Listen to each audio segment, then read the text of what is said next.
Okay, it's streaming and recording, Mayor. Okay, thank you, Cassie. On behalf of the City Council and the staff of Syracuse City, we welcome you to our public meeting this evening. We're grateful for the opportunity to meet using a virtual communication method.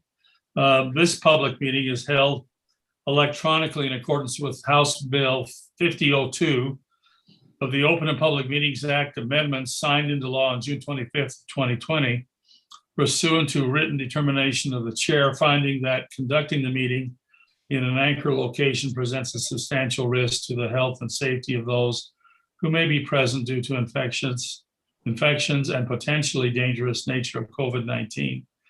And I might make note that 1 year ago tonight was our first Zoom meeting. The week before, we had debated on even canceling that meeting, but instead decided to hold the first electronic meeting. So we've been doing this for a year. There have been some pros and there's definitely some cons. So we welcome you aboard and glad you're with us. So let's begin. I'm now calling the meeting to order. I have asked Lisa if she'd lead us in a thought or with a prayer. And then Seth, would you lead us in the Pledge of Allegiance? Our dear Heavenly Father, we're thankful to be together this evening, meeting as elected officials and staff and public and citizens of Syracuse. We pray that we will be guided as we discuss issues that are pertinent and important to those who are living here and doing business here and hope to make this their home.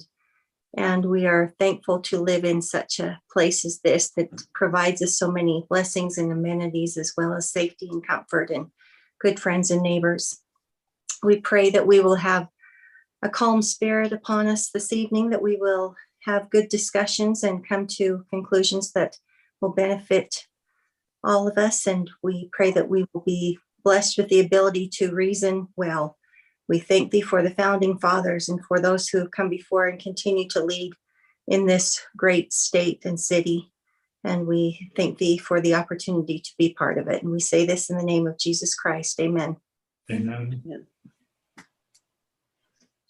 Will the audience please rise, place your right hand over your heart and repeat after me.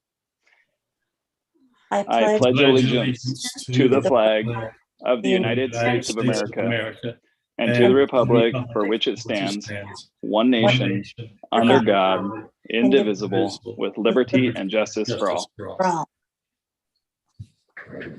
Thank you, Lisa and Seth. I really appreciate that. Council, Cassie has informed me that we have no public comment via email this evening. So what we would do is now notice those who are joining us by Zoom. If you would like to approach the council with an item that is not on the agenda, but dear to your heart, we'd love to listen to you. We'd give you 3 minutes if you state your name and place of residence. And I'm going to ask Cassie if she'll help me watch. If you're videoing, if we can see your face, just raise your hand.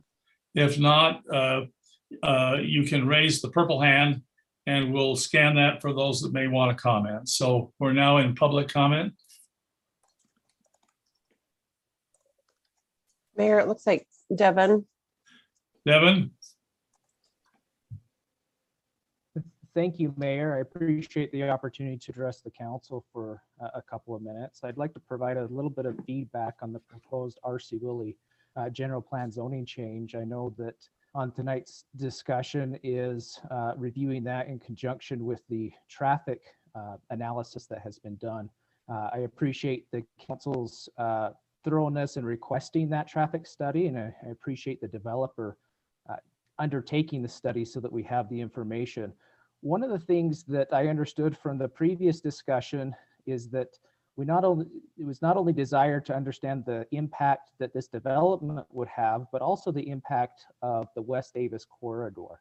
And as I reviewed the traffic study in detail, the impact of the West Davis corridor doesn't seem to be sufficiently addressed within the analysis, particularly for 2700 South. There is no reference to 2700 South and the impact that the West Davis corridor will have within the analysis. And while I know they've addressed well the development impact, I feel like as a city, we need to make sure that we're understanding the impact of the new corridor on the main roads that will be feeders into the highway. Right now, 2700 South is a 3-lane road up until it meets Syracuse. Often moving east into Layton to get on the freeway. Well, that truck is down 2700 South to get onto the new corridor. Additionally, if you look at the transportation plan for 2020, I think it's the 2050 Syracuse plan is what it's called. The transportation section on that specifically recommends that analysis be done of the roundabout at 2700 yet. And that's just a block or two down the road from this development. And to proceed forward with putting townhomes right on that frontage of 2700 South without understanding the true impact of that West Davis corridor, I feel like it's we're rolling the dice, right? We don't know if that road's going to be need to be widened. And anyway, I just would encourage the council to get further information on what the impact of the West Davis corridor will be on 2700 South prior to putting townhomes right on that frontage, so that we don't have a situation where taxpayers are paying to rip out or buy property that was put in only a few years prior. Thank you for listening. Thank you, Devin. We appreciate that. We'll take that under advisement. Anyone else that would like to speak? What was Devin's last name and address? Devin, can you respond with your full name and address? Yeah, I'm sorry. My name is Devin Smith. I live at 1696 West, 2640 South. Thank you, Devin. Anyone else like to address the council?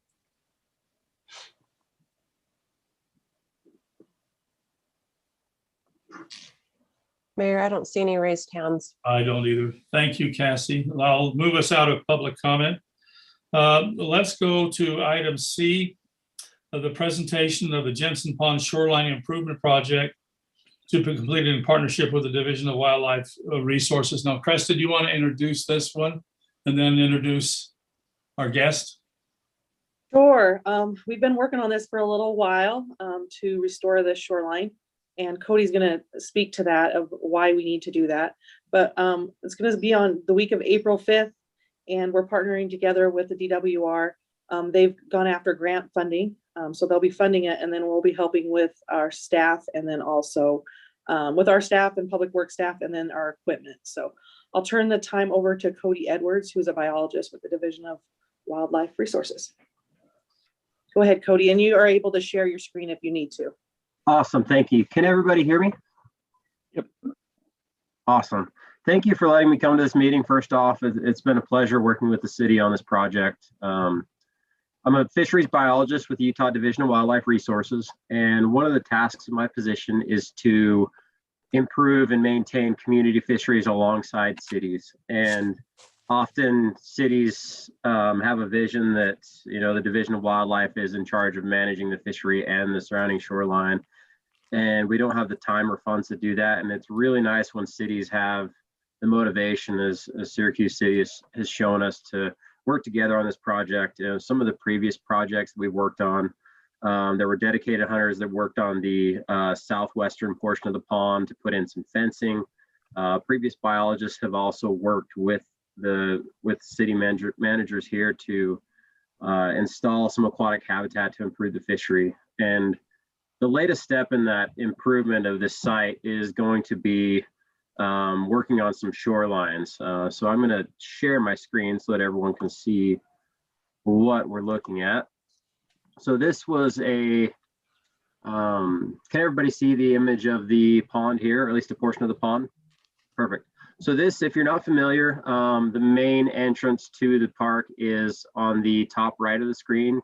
They pull in, and then they can pull into the parking area off to their right, which would be the northwest portion of the pond. This portion of the pond has experienced some erosion over the last several years. As many of you are aware, there is some portions of the pond liner that are exposed, and that's that black kind of laminate material that's laid out along the shoreline. And at different flows or different elevations for the water, when it gets lower, you can see more of that pond. And we saw this as both a hazard and just an aesthetic kind of detriment to the site.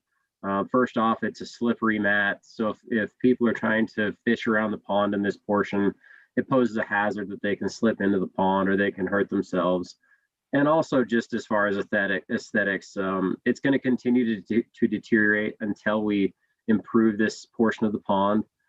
There's wind erosion, there's elevational erosion of the water. And so what we plan to do is kind of a two-phase project, and this highlights all the different portions. So we'll first highlight the ones that we're hoping to take on in the next couple of weeks. So if we look at this map, there's a checkerboard material, that white and kind of gray checkerboard matrix. Just outside of this area is where the pond is experiencing some of that severe erosion and that pond liner is exposed. And so what we hope to do first is to install some riprap, or if we're not familiar with what riprap is, it's larger boulders, say 2 to 4 feet in diameter. What we're going to do is we're going to use those as kind of our support structure or retaining wall. So we're going to place those along the outside of that area on top of the liner. And we're hopefully going to have enough flat surface area on top of the liner that we can anchor those boulders into the shoreline to prevent any surface erosion, and also use it as a retaining wall to hold our material. And then behind that retaining wall, which is the green riprap, we're going to do a few things. We're first going to increase the elevation of the pond to match the top of that new wall that's being put in, the retaining wall. So we're going to provide fill material that's going to level out and reduce the slope of the area between the existing walkway that was there and also the proposed walkway. But we're going to reduce the gradient of this slope here for several reasons. If we can reduce the slope, we're hoping that we're going to reduce the effects of erosion, also make it safer for kids and adults to fish around the pond. The wildlife might like that a little bit better. It's kind of a multifaceted benefit for everybody. But then we're going to take it a few steps further. After we provide the fill material behind that retaining wall, we're then going to go through and place some cover material in certain areas. So the first one we're going to talk about is the checkerboard zone. This zone is where we're going to have a gravel walkway to try and minimize the erosion of anglers that are walking the pond shoreline. And so they'll have a clear path. And then just behind that path, all these different circles represent different types of vegetation that we're hoping to be put into the pond, mostly for aesthetics, but also to serve some of the local wildlife. One example is putting the milkweed in for the butterflies. It's one of the staple plants of preference for some of the monarch butterflies. We'll choose some other plants when we get closer to our meeting. I think there have been some of the plants decided by Brody and his staff, but we'll be able to kind of nail down the plants that we plan to put in there at our field site meeting. That also includes the Waterfowl Observation area. So we wanted a larger area that people could access the pond and not have to stand amongst the vegetation or just on this narrow path. So they could actually set up a camera or, have a group of people that can watch the waterfowl in the area. So that's most of what phase one is going to be. And then depending on funding and where we can go from there, whether we pursue funding next year or we're able to have surplus funds remaining, the first portions are the fishing platforms. And these are the smaller rectangles on the northwest shoreline and also just north of the bridge. These are cantilever docks. So these are going to be anchored behind the pond liner and have a short section that overhangs the pond liner as well as the retaining wall that allows easy access for anglers and also provides just a good viewing area for the public. And then the second portion of that is going to be the actual fishing platform. And we have a few designs that we're looking at here, whether we go with a permanent structure or a floating platform. And I think we're leaning towards a floating platform at this point, because the permanent platform would actually require us to puncture that pond liner. And due to the fact that this is mainly agricultural water, that we don't want to risk losing any of that water through that pond liner. So I believe Cresta or Brody, you can interrupt me, but we're likely going to put a larger extended floating dock here that's going to have a portion of it that people could launch small boats if they needed to, but also just provide an ADA fishing platform for anyone in wheelchair access or limited mobility to the pond. And I think congregating traffic to these three areas is actually going to reduce some of that excessive shoreline erosion that we've observed. And you can actually see some of it still here along the west side. But the goal is to reduce that erosion and just provide a more safe playing area for the general public. We can go through a few of the other slides. These are kind of some of the examples of the cantilever dock. So you can see in this center image, this is a basic option. We would have some sort of railing around these in our case for safety, but they allow people to have a standing flat platform at all water elevations to fish from safely. And in our cases, this one has a support structure in the water, but ours would actually be set back from the pond liner. These are examples of some of the docks, but I think we're going to lean towards a floating dock in this case, so we don't put any detriment to the pond liner. This next image are some of the plants that we hope to put in specific areas of the pond that will suit kind of some of the local wildlife in the area, and then also some of the cobble that we're going to put on the pathways to hopefully provide clear kind of movement areas for the general public. And then the last one are some of the signage. And this one, I can let some of the city staff advise on this one. But do we have any questions so far about the project that's going to take place at Jensen?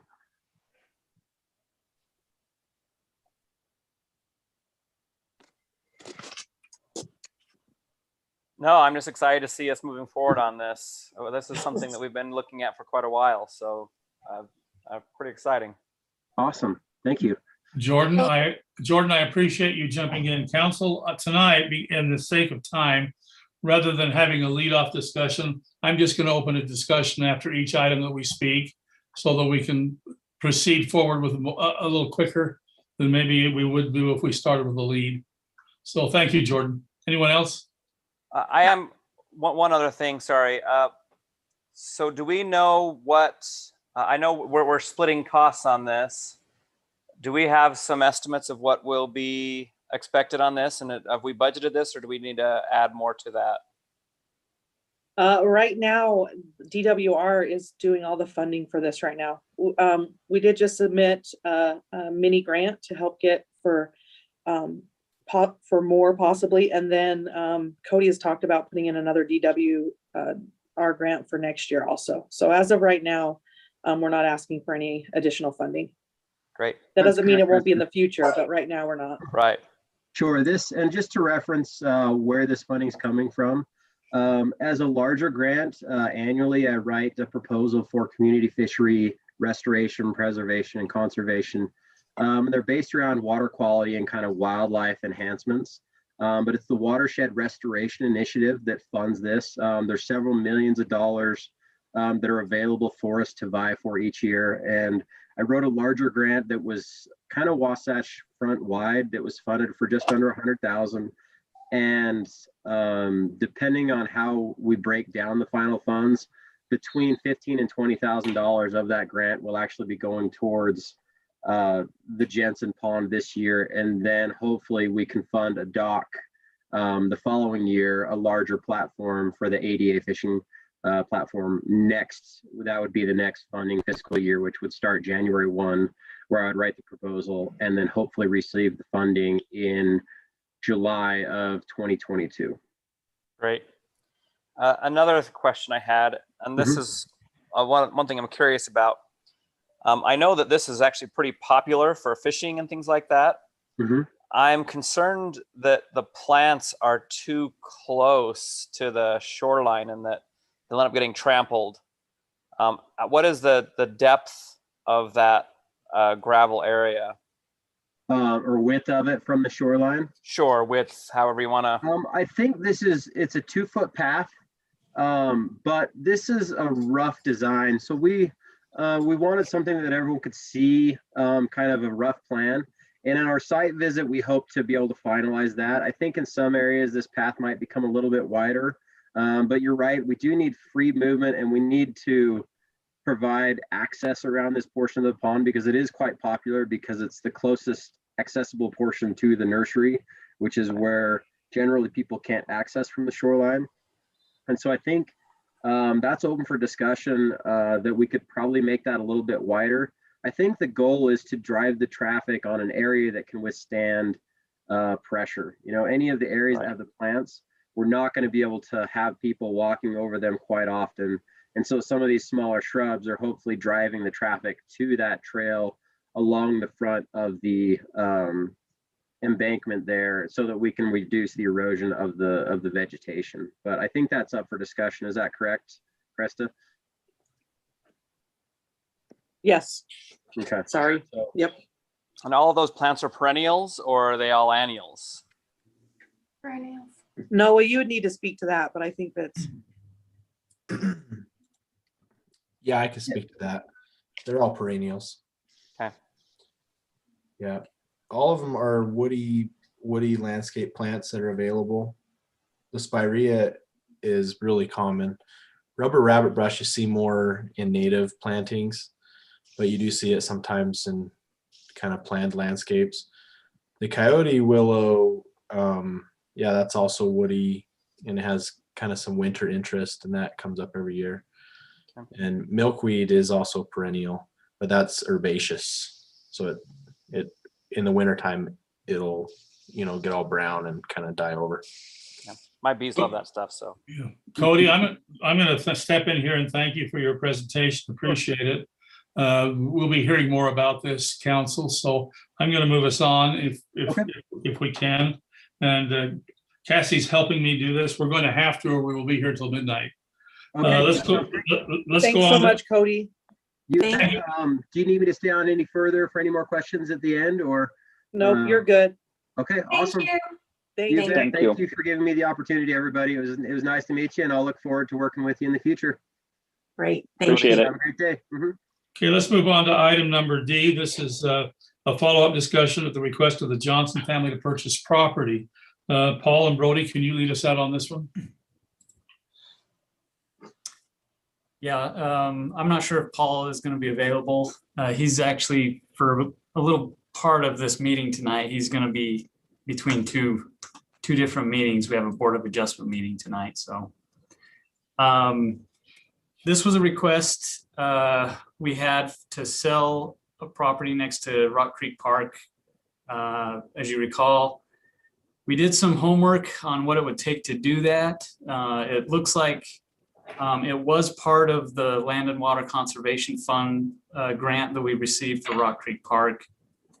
There is a process available if we want to unencumber this piece. However, it is a very lengthy, and there is some cost involved for the city to do some studies and environmental work and survey work and that sort of thing in order to do it. The process would take possibly 18 months roughly to get through. And if we decided to convert and sell that, we would have to consider that as a significant parcel, probably because of the money that it's worth, which would mean it would be subject to us putting it on an agenda for to sell, and then it would be subject to public bid for the highest dollar. So, So a question on that, who would be funding this process? I know as I looked through it, it was very lengthy, and it looked like 18 months was the soonest anybody had seen that process go. So who would be paying for that? well, since we wouldn't know who the buyer is, because based on our policy, unless the council sees some other overarching benefit to the city to do otherwise, our policy is to put it up for bid to get the highest bid for the property. Seeing that we wouldn't know who the bid winner is, we would either have to make that part of the contingent of the sale, that they would reimburse us for all the costs. But it looks like we would have to front the cost regardless. Do you have any idea what that would be? I don't exactly, but I think it would, we're probably talking in term, maybe around $2,000 to $5,000 with the professional services that would be needed. That's just a rough, guess. So, that's the other thing is, when we put it out to bid, someone would have to buy it, but then there's also a requirement to replace that land. So we would also have to have other land available that we would put in the conservation restriction to replace it. So it's not just a matter of getting rid of it. So we talked about this 5 years ago. At that time, it was suggested that it was very unlikely that we would get through this process without probably being upside down. And so my concern is that there would be no return to the city, because we would expend all of the funds, not only in replacement, but legal costs and processing. And I understand that we'll get more than $2,000 to $5,000 for the land, but we do have to then in turn replace it somewhere.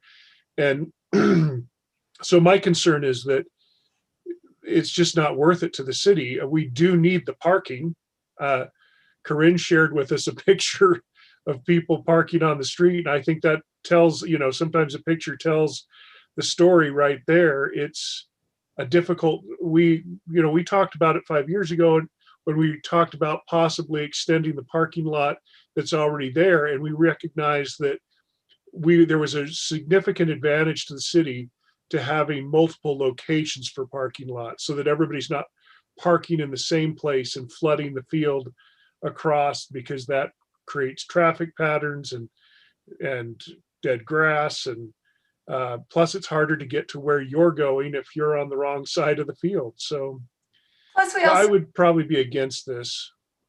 Plus, we also acknowledged at that time that the parking lot at that time was adequate, but with all of the fields in place is not adequate. And so we really need to keep this land, and we're landlocked for the park anyway. So I would be against it as well. Those pictures. Sorry to interrupt. I just wanted to go along the lines of that. Do we foresee us being able to do anything with this property besides letting it stand as it is? Are we looking? Go ahead. It's on the list of projects for park improvements, and it just hasn't been deemed as the highest priority at the moment. But it definitely, where the park is being utilized now, I see that being maybe a higher priority. I don't know if it will change in its list, but it is on the park improvements list in that rotating 5-year improvements. And yeah, and another reason why we had designated this as parking was so that we didn't have to somehow get water to it underneath the street and worry about mowing the smaller patch of area. And so parking is the natural choice. You don't have to mow it. Yeah. I mean, along those same lines, what Corinne was saying, because I totally agree. But, one of the concerns was we were in a phase of field restoration for the last couple of years and trying to establish that grass. We've had some struggles with water, but now that we appear to be beyond that phase, we're going to need the parking. And so I could see where that would raise in importance.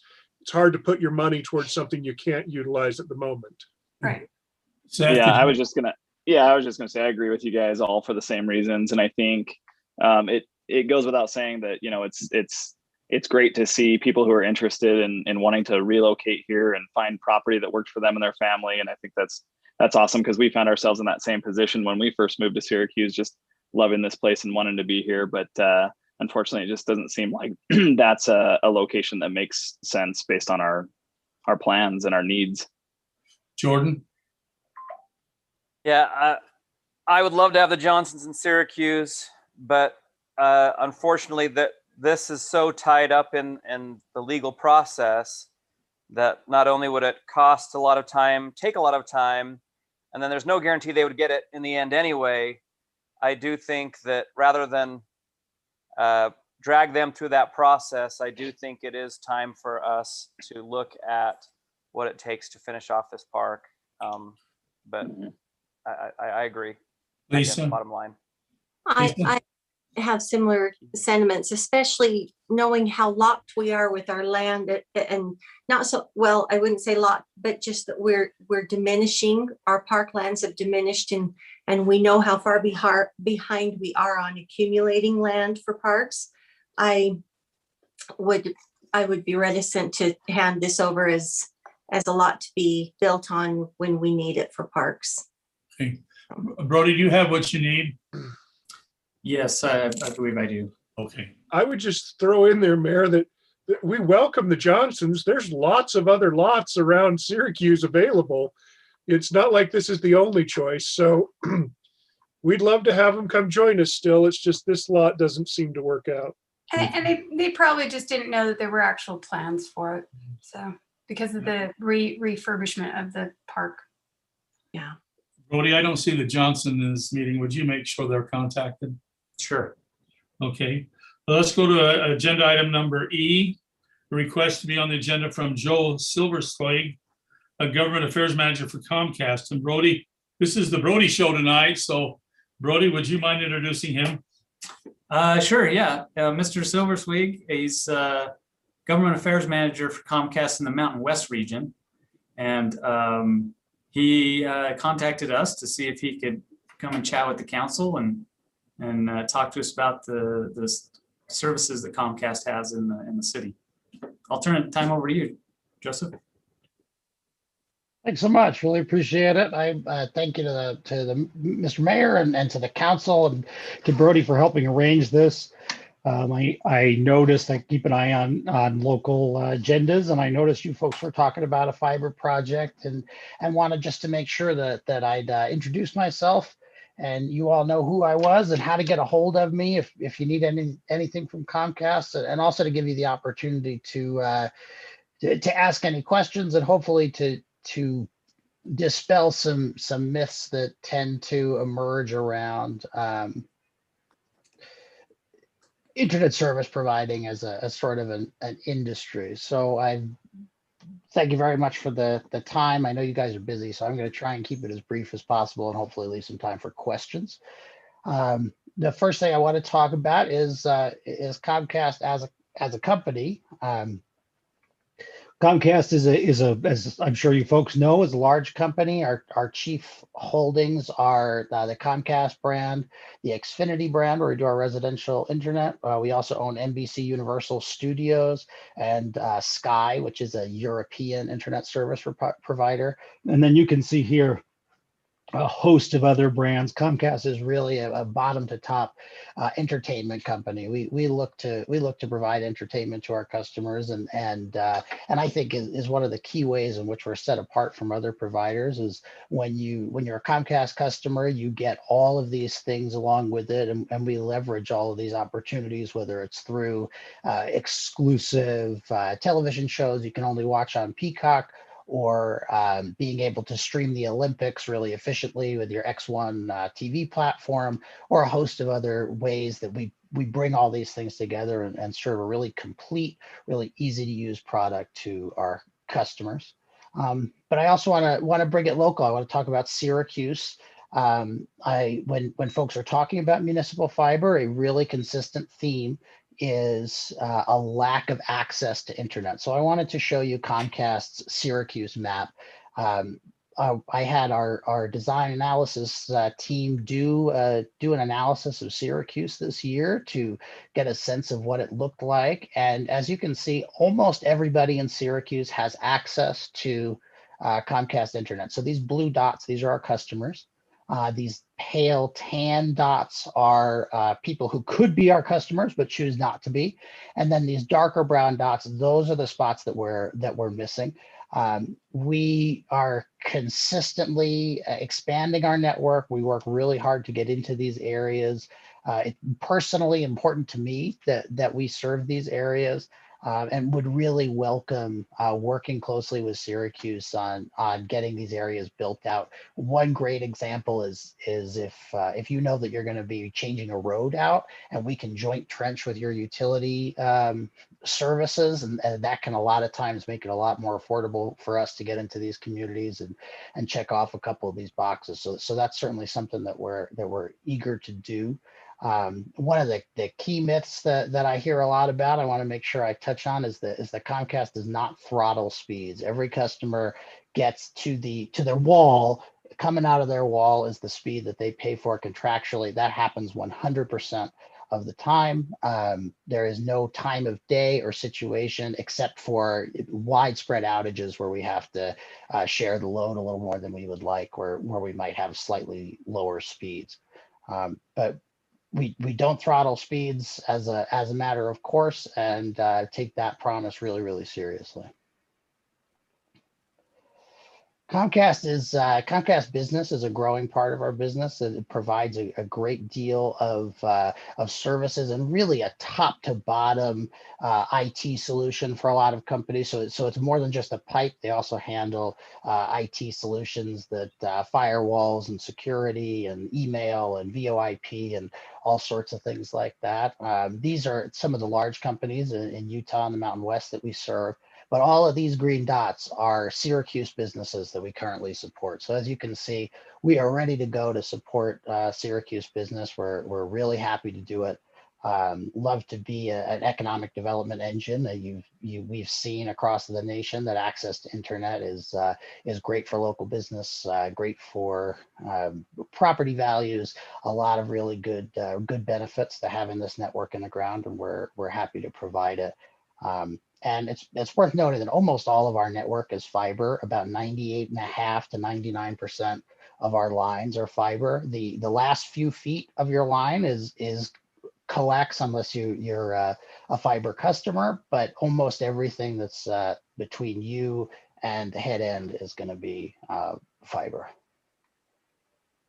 We also have, as I mentioned before, this full suite of products. I think this is really what sets us apart and makes us so successful when we're competing in the marketplace, is that you're not just getting the internet, you're getting this whole package of products and opportunities that merge really seamlessly, that are really easy to use, that go from every single device on your home, whether it's me picking up my cell phone and using it to turn off my kid's iPad, or using my home security system to flip Alexa on and off, or turn my water faucet on and off. It's all integrated. It all comes with the same thing, and it all just works when you flip the switch, which is really nice. I also want to talk about customer experience. We get some criticism about our customer service, and we hear that, and we've worked really, really hard to improve that. That's a continuous effort on our parts. We created almost 6,000 customer service jobs, interacting with customers in new ways. We have text alerts for outages, clarifying and simplifying our billing as much as possible, every step of the way. Something else you hear a lot about is smart cities when you're talking about municipal fiber. And I just want to make sure you folks know that Comcast has a smart city platform that we can talk about if you're interested in smart cities, but also that you don't need a municipal fiber network or an entirely owned network in order to operate these. These are low data devices for the most part, and you're able to run them on standard LTE networks or leased networks or any number of ways to make your city smart. We're certainly happy to help with that. That's something that you're interested in. Wanted to spend a lot of time talking about our commitment to community impact. Comcast is very active in the community, always has been, but over the last year, we found that being connected is more important than it ever was, and we've done a lot to support that. Right now, our Internet Essentials customers get 60 days of free service when they sign up. We're not doing any disconnects. We're not doing any late fees. All of our public Wi-Fi hotspots are open nationwide. Many of our areas, we don't have data caps. And we continue to invest millions and billions of dollars into our network, making sure that it can handle the new way that we're doing school, that we're doing work, and that we're staying well ahead of the curve. We try and plan about 12 to 18 months out in terms of our network load. So we've been able to stay ahead of the curve here when it came to the pandemic. We also help directly in the community. We've got distributed last year over $300,000, a little over $330,000 to our Utah partners. That's just in Utah. Those dollars were distributed, and we plan to do that again this year, and are already hard at work making sure we're supporting as many nonprofits and community groups as we can. So I want to talk about our lift zones. This is our new, most exciting contribution to digital equity. We're standing up these free wireless connections at community centers. These aren't open hotspots. These are intended to really power digital learning, job seeking, work preparedness.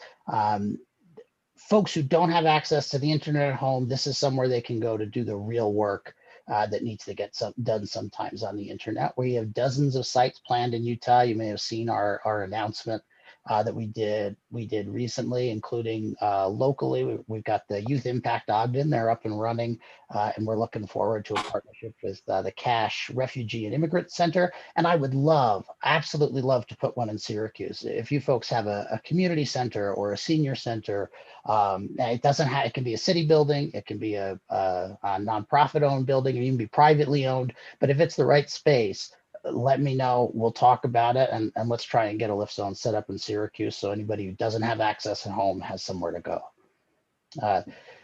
This is all about digital equity. It's all about building a global connected community. We understand that we're dependent on access to the internet, and our defining community impact objective is digital equity. And over the last few years, we've contributed over $1 million to Northern Utah partners in just that area. Our flagship product is Internet Essentials. This is our most important digital equity product. It's $9.95 a month. It's 50 down, 5 up. Speed increased. I think it increased last week. It might be increasing this week, but it's going up here in the next few days. You get a router, free in-home Wi-Fi, 40 hours of access to Wi-Fi hotspots once those aren't free and open and available anymore, as well as affordable pricing on computers and digital literacy training. And we have signed up over 800,000 individuals with our Internet Essentials across the country. We push that every day. It's something I'm most proud of for what we work on, and really honored to be a part of that digital equity effort. Now I wanted to share with you this video because we also care a lot about accessibility. We feel that our network is only as strong as those it leaves out. So can you guys hear this okay? Or did I fail? We're not hearing anything. Okay, hang on just 1 second. Just going to do a new share here. And remember to click the audio button.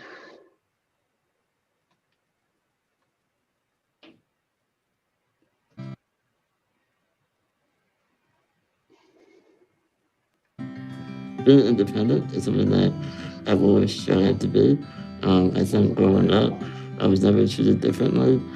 My dad always says, count the gifts you have, not the ones you don't have. And so that kind of made me feel just like anybody else. All right.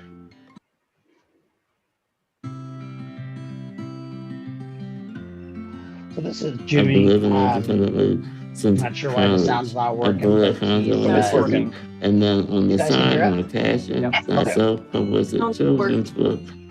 I visited over 30 elementary schools in the Philadelphia area. I want to erase many of the stereotypes that are common for disability. Stereotypes is that my life is hard, right? I'm living life and enjoying it to the fullest. I love to hang out with my friends. We go out to different events in the city, sporting events, go out to restaurants, bars, coffee shops. When I have company, we may be watching something, And then when they leave, I'm stuck watching whatever has been left on the TV. We just got the eye tracking technology set up. I'm very excited that Comcast introduced the new technology. Go ahead and gaze at the guide. It allows me to utilize my eyes to operate the remote on a tablet. And look, it launched the guide. Wow, I did that. Isn't that awesome? Yeah, that is awesome. Great. Going forward, this technology will allow me to operate the TV on my own. Are you a sports guy? I am. I don't need to depend on others to use the remote, and that is a liberating feeling. Technology is enabling me to be more independent.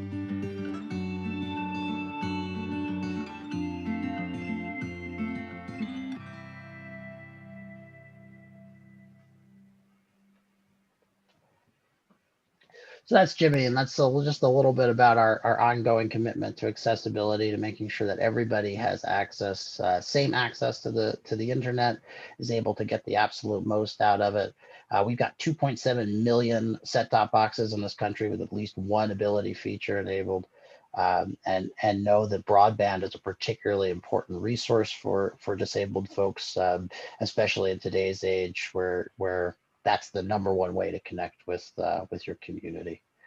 Joseph, But I really, Joe, go ahead. we were on a real tight schedule this evening. Can I get you to wrap this up in a minute? Yep. This is my last couple of slides here. Thanks very much for your time. I wanted to talk about my commitment to Syracuse. So there's 100 gig symmetrical internet available to every business customer. 2 gig actually symmetrical internet available to every residential customer. We never throttle internet speeds. We stay ahead of capacity needs. We support your budget by collecting franchise fees on your behalf, a little bit over $1.25 million since 2012. We'd love to explore partnerships with you, invite you to reach out to me, have conversations about that, and continue to invest in our technology and invest in your community. And then have some time available for questions. If anybody has any questions or anything they've heard about Comcast, particularly if it's something you've heard about Comcast that isn't good, and that you'd love the opportunity to dispel any myths that we may find ourselves with. Council, do you have anything you'd like to share with him? I'd like to hop in again. Oh, go ahead, Seth. Well, no, I was just going to say, for the sake of time, I could get your contact information and ask you some questions offline if that helps. But yeah, absolutely. Let me drop that in the chat. It will make most sense, and then we can call. I'm sorry, I was having a couple technical difficulties. Who was asking that question? Seth. Okay, let me send this to you. So, thank you. So one of the rumors out there, I'll just ask a quick question. One of the rumors out there that I think I've experienced is at certain times of the day, you experience a high traffic load. And since this is a shared pipe, we end up with just limited bandwidth on the connections. I just want to see if that's true, or is there other things going on that we're not understanding? I just do see times when everything seems to slow down and things stop. I see a lot more spinning wheels on a lot of the things I'm doing. Yeah, I totally understand that. So our architecture is designed to not throttle speeds. You're correct that the fiber goes to the head end, and then it is a coax cable that sort of shares that bandwidth among a number of customers. But we do two things to cut down on any risk that might have for slowdowns. And one is node splits. Whenever a node is sort of the end of the fiber pipe, that's where the coax comes out of. And when that node gets up to about 75% full, that's when we do a node split. So we schedule adding essentially a second node right on top of it. The technology is such that it fits in the same space now, and doubling the capacity of that particular node. So we get to 75% full, we double the capacity. So we never fill up those nodes. And that's based on peak peak usage time. And the other thing that we do is we add nodes. It used to be if I showed you our node map 10 years ago, Syracuse might have had 2 or 3 nodes. I don't know off the top of my head how many nodes Syracuse has, but I guarantee you it's dozens. And we continually add nodes on a regular basis to avoid any kinds of slowdowns. Internet speed is a really complicated technological issue. And my experience has been that when folks are experiencing slowdowns, it's usually something between the wall and their computer. So the cause of the throttling may be a inferior modem that they've elected to purchase for themselves, or they're using a lot of devices at home, or they're on a wireless connection and quite a distance from their modem, and maybe some pods or something like that would help. What I'd invite you to do in terms of solving those problems specifically is, again, just direct people directly to me. I have sort of the shortest path through to our technical operations team and customer service team, and I can get somebody out to your house to help you understand why you're not getting your contracted speeds. As far as the company is concerned, you pay a monthly fee for a certain speed of internet, and we are absolutely obligated to give you that speed whenever you need it. And we'll do so to the absolute best of our ability. So I certainly invite you to reach out to me if we're experiencing any kind of slowdown, you're under your contracted speed, because that's not how we do business. Thank you, Joe. Joe, we really appreciate that. I'm going to move us on, council. We've got a lot yet to cover. Let's go to item F, a review discussion on the draft interlocal agreement regarding paramedics. Brody. Okay. All right, so this is an important discussion for a couple of reasons. One, one of the steps we need to take in order to transition the paramedics is the interlocal agreement.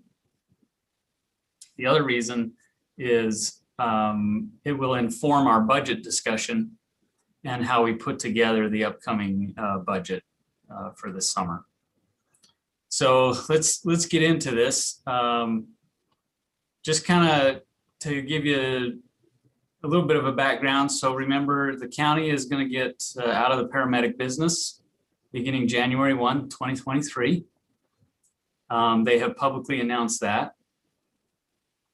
And we have I have a timeline in the packet here, and I'm going to share my screen and just make this a little more easy to discuss. Okay, which screen can you see? The timeline. Okay, good. I got 2 screens up, so I wasn't sure. Okay, so where we're at here is in number 2, which is it's time to adopt the interlocal agreement with the county and the other cities. Also of interest is number 5, coming up in June. So the county in June will eliminate the county paramedic tax that they levy. So what that means is the tax, the property tax for paramedics from the county will actually go down. And that, and I'll explain why we're doing all this at once in a minute. In number 9, which is kind of the magenta color there, that's the time that the cities have to build up a paramedic service. That includes hiring people, getting them trained, getting them on runs and experience, so that on January 1st, 2023, we can take it over 100% in our city. So there's about a year there, a year and a half for cities to actually get fully operational. And it does take some time. The county is going to reduce their property tax this summer. The intention is that in addition to the cities ramping up over the next year, we will also be paying the county to actually provide paramedics for this last year. So the city will actually have to pay that equivalent amount that our tax dollars used to produce to the county. And it's around $200,000. But again, to the property owner, it would be a wash because the county's going to drop theirs and the city would pick it up. And then we're just acting as a pass through for that last year. The reason they're doing that all at once is primarily because it's difficult to explain to people. You know, if we were to start ramping up our paramedic service and people are saying, why are you doing that? Well, the county's going to discontinue in 2023.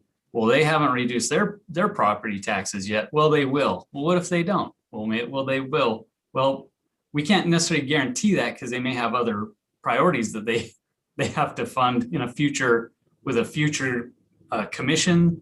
You know, we can't make commitments. So we said, why don't we just all do this at the same time? So we're all here on the same page at the same time. Let's just do the tax shift at one time, and then we can just pass it through the cities during that transition year. Okay, so that's how kind of the transition on the financial end would work. Now getting into the actual agreement, I'm not going to go through this. I assume you reviewed it in the packet. I'll just open it up for questions if there's any questions on the actual interlocal agreement for this part of the discussion.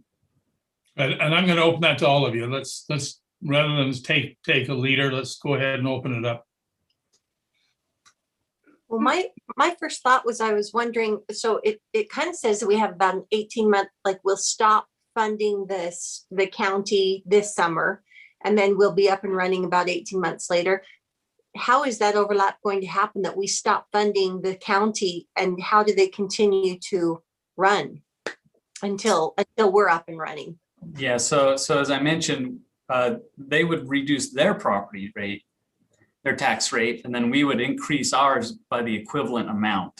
So it'll be like at the exact same time, even though we aren't. So they'll continue. I'm just trying to figure out, because they're still providing the service for another basically year and a half. Correct. But they're receiving the funding. Do we just pay it to them until we're providing the service? Because I know we have to get vehicles and personnel and all those things in place. Mm-hmm. I'm just wondering what the logistics of that crossover is. And I would imagine that all of the players in this are working together to figure that out. But that was just my wonder, how does that crossover work with us needing to build ours up and them depleting theirs, but they can't deplete it until we're up and running? Yeah, and that's a big concern. And we want to make sure that the county is funded because during that 18 months, we do want paramedics to show up if we call 911 and we have an issue. Mm-hmm. And so the way it would work it would almost work like a contract where we would collect the property tax and then we would pay the county through a contract. While simultaneously trying to build up our own. Correct. So it won't quite be a wash for the community. For us. So does that mean we'll be increasing how much we're paying until we're up and running? Yes. Okay. Now, another part of the discussion, and that'll be when we get into the actual transition, that brings us into the other part of the discussion, which is how fast does our council want to ramp up to where the city is sustaining a paramedic service? So there's different timeframes we can do. It's typically between, we can just kind of rip the Band-Aid off and bring the financing all the way up once and be done with it, or we can spread it out over 2 to 3 years, that sort of thing. We'll get into that here in a little bit, but that is something we need to nail down, I think, tonight. I think that we need to take one-time monies that we may have in excess, like for instance, from our sales tax revenue, and that was a little higher than normal, and dedicate it towards things like this, if possible. Yeah, and that is one of the options we have available. At least to get the equipment. It couldn't necessarily, obviously it's one-time monies. That's what I'm saying, like for equipment. Brody, one of the things that helped me through this bridge was when I spoke with Chief Byington at COG on Wednesday, and he talked to me about a grant that he has applied for that is also a buffer to this whole period of time. Oh. Right. Yeah, we have. So since our last meeting, we have applied for a SAFER grant. And Chief Byington, do you want to explain what that SAFER grant is? Yeah, the SAFER grant is a FEMA grant. It's a staffing grant, which we had applied for after previous discussion with the council. That has since been applied. The deadline has been passed. So they're in the phase where they're reviewing all those applications now. What it is right now, well, last year when they gave the award, it was a 75%, 25% match. So the cities would come up with 25% of all of the salaries and benefits for the SAFER hired firefighters for the first 2 years. The third year then went to a 35%, where the SAFER grant or the FEMA would cover 35%. The city would cover the rest. And then on the fourth year, it was 100% on the cities to cover. It gave them a 3-year transition basically to bring on firefighters. There is a potential that right now it's not guaranteed yet, but there is a potential because of the last, it's not the CARES Act, but the last act that was signed by the president. They did give additional money to the FEMA program, and there may be a possibility that those will be covered at 100% for all 3 years. So, and that's salaries and benefits. So we did apply for the 9 firefighters, which is something that we had discussed previously. And that's where that grant is at right now. We should know sometime between May and September. So, Chief, did you say equipment as well, or just the? No, it's just salaries and benefits, right? So if I could jump in here, if finances are kind of the main concern, we can move on to the next part of the discussion. Is there any other? So we'll set aside finances for a second. Are there any parts of the interlocal agreement that anybody has questions on before we move off of that? No. One other question I had was just, this might be borderline finances, but as far as if the county does decide to release the sales tax or lower it for the fire or for these specific positions, and then for another purpose increase the rate, would that in effect cancel this out? And if that does, I mean, do we have any indication the county has any desire to raise taxes this year? I don't have any indication as to whether they would do that. The only thing that is, I think, on the radar that I've heard is the transfer the other way of paying for animal control. So, okay. Just to speed things along, we've had this discussion several times, and at least my feeling was we kept landing on we need to do this as soon as we can afford to do it. So I have no issues with the interlocal agreement. I'm ready to figure out, the stumbling block is money. So we got to figure that out. Because if we had the money, I'd say do it today. Yep. Right. Okay. That's where what concerns me is we're going to be making budget decisions before we know the outcome of our grant. Because that will affect us quite a bit. Should we proceed as though we're not getting the grant, and then if we get it, yay, we can reallocate those funds? Well, the problem is if we say rip the Band-Aid off and we propose a tax increase, I guess you can change. You can go down as late as, when is it? July, August. So I guess that's okay as long as you propose the worst case, then say, but don't worry, it'll get better as long as we get this grant. Yeah. So let's cover some of that might inform that decision. So you've seen this before. You can see the screen, right? The org chart. We've got our vacant spot in shift B still, but so we have that plus the paramedics is what we're looking at in the fire department to get that all set. And then there's this future org chart we have of how that would play out in the future once we get our second station online. I'm going to have, in the packet, you saw this. This is the staffing model between what we currently have and then what it would look like with the paramedics. And then the same thing with the second station. So that's all planned out. I'm going to have Aaron walk you through what he has in there about if we get the grant versus if we don't get the grant. And then we can talk about some of our options available for funding in either scenario, actually. Right, and that's these are some new slides from what we've seen before. So this one right here, the first one looks at what the implementation plan is without the SAFER grant, fitting within the timeline that the county is going to be giving up the service. So in July through 21 through December 21 is where we would need to purchase the equipment. And a lot of that's going to be because of getting that equipment and getting it lined up. Some COVID has put a hamper on things, and it's taking a lot longer to get equipment in. So we'd need to get that purchased as soon as we could. In January of 22 to June of 22 is when we would look to hire the paramedic firefighters. And we'll also need to apply for our state license, equip the paramedic vehicle, and then begin training the paramedics. They're all licensed and trained, but they may be coming from different counties. They may even be coming from out of state, possibly.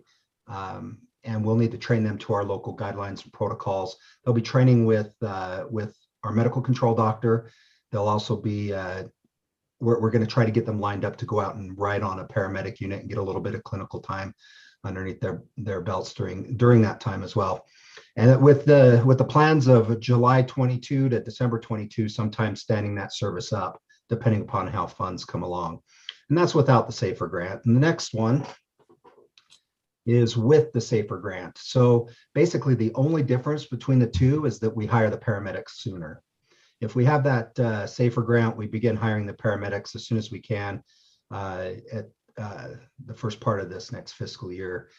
The reason for that is, number one, once we're awarded the grant, we have 180 days to complete the hiring process. Once the hiring process is completed is when our funds start, basically, when we start accruing that. They call that the period of performance is when it starts. The other thing is it also gets us a little bit ahead of the other departments that are going to be looking to hire paramedics. So we can kind of pick up the cream of the crop out there and get this program up and running right. And other than that, there's no difference between the two. It's just when we hire the paramedics, which is really the bulk of the cost of this whole program. Well, so point out where I'm wrong here, Aaron, but if that's the only real difference, then I don't see why we don't just plan for the grant. If we don't get it, then all it does is delay the date of hiring. Because if that's the only real change, then there's not a lot of risk of planning for it other than we'll have to delay that part. Right. And it essentially delays it by about 6 months. Mm-hmm. And that gives us the time to be able to get our paramedics trained and to stand the program up. So yeah, that's really the only difference between the two. And as I had mentioned before, when we had this discussion previously, we've got a bunch of other departments that are looking to hire paramedics as well, Right. Upwards of 9 paramedics for each one of their departments. And so I think it's important for us. The first in line. We absolutely do. And so, Yeah. so there's a benefit to that as well. So anyway, that's the implementation plan. Really not much of a difference between the two. Aaron. Yeah. Aaron, you said we would likely know about the SAFER grant by which date? So the notifications, the FEMA has said that they're going to start awarding the grants in May, and that they will finish awarding the grants by the end of September. And that's all they've said. So sometime between those two dates, we should know if we won't get the declination of the grant if we don't get it until after September 30th. So if we don't hear anything by the end of September, then it's pretty much sure that we're not going to be getting that. But I feel pretty positive about it. We've put a lot of work into that grant, and I feel pretty positive about it. So I'm hoping, fingers crossed. Hey, Cassie tells me we got 3 minutes. Okay, the next couple of slides really quick are just the costs. And I know you guys have seen the costs before. And this is just without the SAFER grant, how can we manage these costs? Well, of course, those one-time costs are going to be getting the equipment that we talked about. The ongoing costs will, with this fiscal 22, without the SAFER grant, will cover hiring the paramedics in January. And this is just the ongoing general line item lines, that uniforms, training, equipment, supplies, fuel, all of that. The next is the wages and benefits. And this is basically the half cost to hire in January of 2023. In fiscal year 23, we would end up picking up the rest of that. So the ongoing costs would be a total of 44.8, which is just a little bit less than the half of what was original. And then the full wages and benefits. So we'd be looking at a total of 941,000, which is an additional 465 from the previous fiscal year. With the SAFER grant, I've got this going over all of the years. So with the SAFER grant, we would be covering the one-time costs once again. And the only changes was to when we're hiring the paramedics. So we would be hiring the paramedics. I put in the quarter cost of the wages and benefits, assuming that's what we would get with the grant when we got that. So the fiscal year 22 would be the 449 cost. And then on fiscal year 23, we would not have an addition to that because we would still be covering the quarter cost. The ongoing cost would remain the same. The budget really wouldn't move a whole lot onto that. We wouldn't have to cover those one-time costs again, though. Moving on to fiscal year 24 is when we would have to pick up the three-quarter portion of that, which would change our portion of what we'd have to add by $428,000. So we'd be 727 at that point. Fiscal year 25 is when we'd be 100% supporting that program.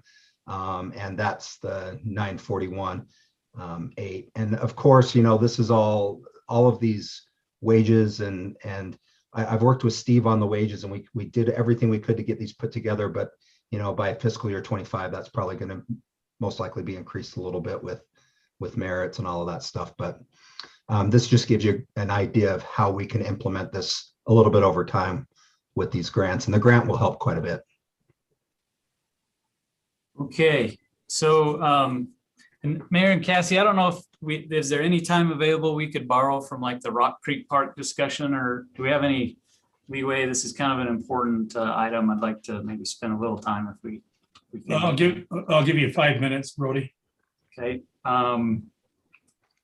So, you know, council, I think we can look at this in a couple of ways. If we start with the easiest decision, you know, if we get the grant and we get it before we do the truth in taxation hearing, then the picture becomes very clear and it looks a lot more like this in terms of adjustments that we would have to make. If we don't get the grant, or we don't know if we get the grant by August, then we're looking at something more like this. Now, we've been able to look enough in the draft budget that we can probably cover the one-time costs and some of the other costs, and perhaps just this amount here would have to be subject to the tax implication, which is the 428. So that's what we would be looking at if we didn't apply any of these other extra monies towards this effort, and we just said, hey, we're gonna use the adjusted tax rate to cover the half year of the paramedics, with knowing that once we hire those paramedics, then the next year we would have to pick up the additional amount the following year. Now, there is some speculation, and it's possible that, you know, we do have some options available that can spread this out even if we don't get the grant. I think as mentioned before, you know, the ARP that was enacted by Congress, signed by the president. The projection is that the city would receive about $3.2 million, something like that. That's one-time money, but what you can use that for is to bridge this process over the 2 to 3 years. So it looks a little more like as if you did get the grant. And so you can kind of have a more gentle ramp up to support the paramedic service rather than a steep ramp. It just really depends on what the council would prefer. If you would prefer to do a steep ramp, get it done, or a more gentle ramp that spreads it out over a few years. And I think we can put together a proposal for you to do either one. And so it's really a matter of how you feel. We just count on the best of both scenarios. We get the one-time money and the SAFER grant. And then we really don't have as much pressure. True. Now we do have to spend the ARP money, I think, by 2024. But yeah, it really makes your options are wide open at that point. You're right. Yeah. See, I think the way we should do this is we know we can see clearly what the ongoing costs and the wages are going to be. I would actually propose that we expect to do an adjustment to the property tax to cover any ongoing costs. The one-time cost, I think we can cover with either by the grant or the ARP. But I think we need to plan on this being a real future service, and that it covers its costs by we actually plan for it now and adjust things accordingly. So I would say all ongoing costs as well as wages and benefits should be proposed. And if we get these grants and everything, awesome. Maybe we can reduce that based on some amount, but right now, I think the plan needs to be we cover any ongoing costs with an adjustment. Brody, can I make a suggestion? Who was that, Seth? Well, I was just gonna ask Jordan, are you talking about a full year, not the quarter or 3/4 ongoing costs? So I'm saying I would prefer to try and lessen the load. So I would say for fiscal year 22, the adjustment would be 428 plus 20 plus 28. Mm-hmm. Take those, and that way we are covered for the year, regardless of any circumstances. I have yet to see a year where there aren't 1,000 things trying to compete for any excess general fund money. We're constantly criticized because we're not saving for parks, or there's a road broken, or something like that. And I don't want to put all of the general fund surplus into this basket, because there's about 10 other things that need some level of attention. So I just think we need to plan on covering the service as it is proposed. Well, along for with each of the this, years. Along with that proposal, we need to also consider the fact that at least I made the commitment to the police to help them get staffed appropriately. And so, to correct their wage problem, that we left a portion off, or a significant portion off last year. So we need to consider that both of these things might have to come together, and that's not fun. Brody, may I suggest, council, that the purpose of this discussion was to determine whether or not we supported the interlocal agreement. It seems to me that we're in support of the interlocal agreement. Yes. May I have your permission to put that on as a consent item on the agenda in April? Yes. And then, Brody, I think that in the budget retreat and in future workshops or work sessions, we can continue the discussion on financing it. Okay. Is everybody generally on board with what Jordan was saying? Generally, yeah. I just put this caveat out there that seeing how much we have to swallow here, we're gonna have to get pretty lean other places in the budget and just prepare accordingly. Okay, I'm gonna move us on. Let's discuss this, but we'll put this on the consent agenda for the interlocal agreement. Thank you, Cassie, for keeping me going here. We're down to item number G, and council will be taking action on this item in the special meeting later. So the discussion will happen here, and then we'll either vote it down or vote it up in that next session. So this is also Brody. Right, so this is pretty simple. It's a resolution that is requested by FEMA. Every 5 years, we're required to put together our hazard mitigation plan. In Davis County, we do it as a multi-agency plan. So it's a countywide plan with input from all the cities. So that's how we've been doing it. Davis County did receive a grant to put together the latest rendition. And so what this is a resolution from the council that says we support the planning process. And, I think it's just kind of meant to make sure that you're aware of what we're doing and that you're supportive of it. There's not a commitment of any money. It's just a commitment of, yes, we want to plan to mitigate disasters before they happen.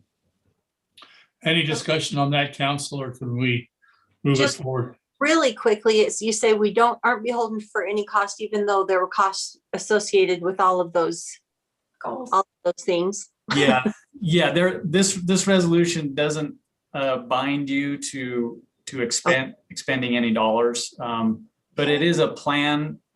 What we want to do is put together what we can to actually mitigate any disaster that, whether it's an earthquake or a wind event or whatever. If there's anything we can do to mitigate it before it happens, then it's that's what we try to do. These are goals, okay. Which means by definition we may not achieve them, but we try. That's a very good clarification, because like the proposal to hire a full-time person over it was like not with paramedics and everything else. So. Yeah, no, it's yeah. Thank you. Yep. Okay. And that, by the way, that's in the current plan. That was a draft of the current plan. We are just beginning the process to update it. So that's not the proposed plan. That's just what's in there now. Okay, thank you. And we'll be acting on that in the next session. Steve, can you take the next two?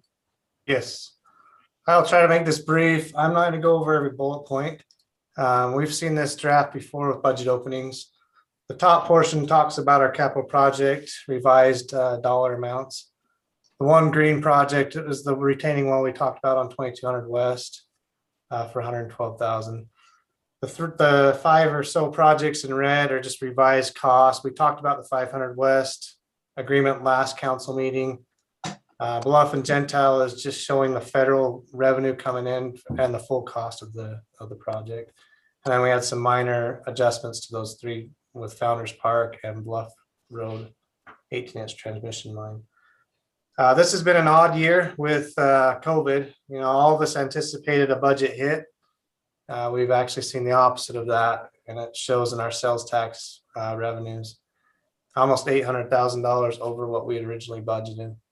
We're also seeing continued growth with our building permit revenue. I think we're on track to close to 400 homes in this fiscal year alone. I think we're at 300 with 3 months to go.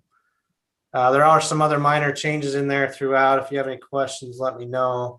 The anticipated surplus is somewhere between 1 million and 1.5 million. Just depends on budget or department budgets and how much they come in under budget. We had some other various changes in some of the other funds, just truing up those. Again, I'm not going to go through them in detail, but I will let you guys ask any questions you may have.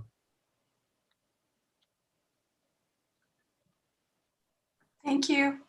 I don't have questions. It was a long read, but thank you. Thanks for putting that together. This will be associated with a public hearing in April. So thanks, Steve. So let's move on to the next. So the fee schedule just had a couple minor changes. We had a change to the public safety impact.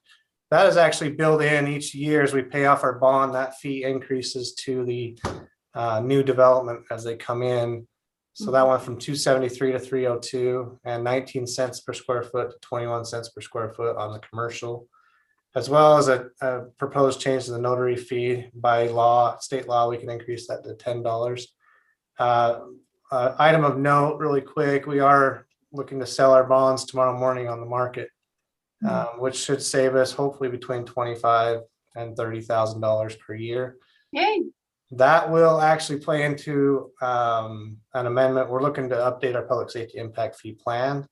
We put that on hold to see what the bond refinance will do. A lot of those fees that we collect for public safety right now go to pay off our fire station bond.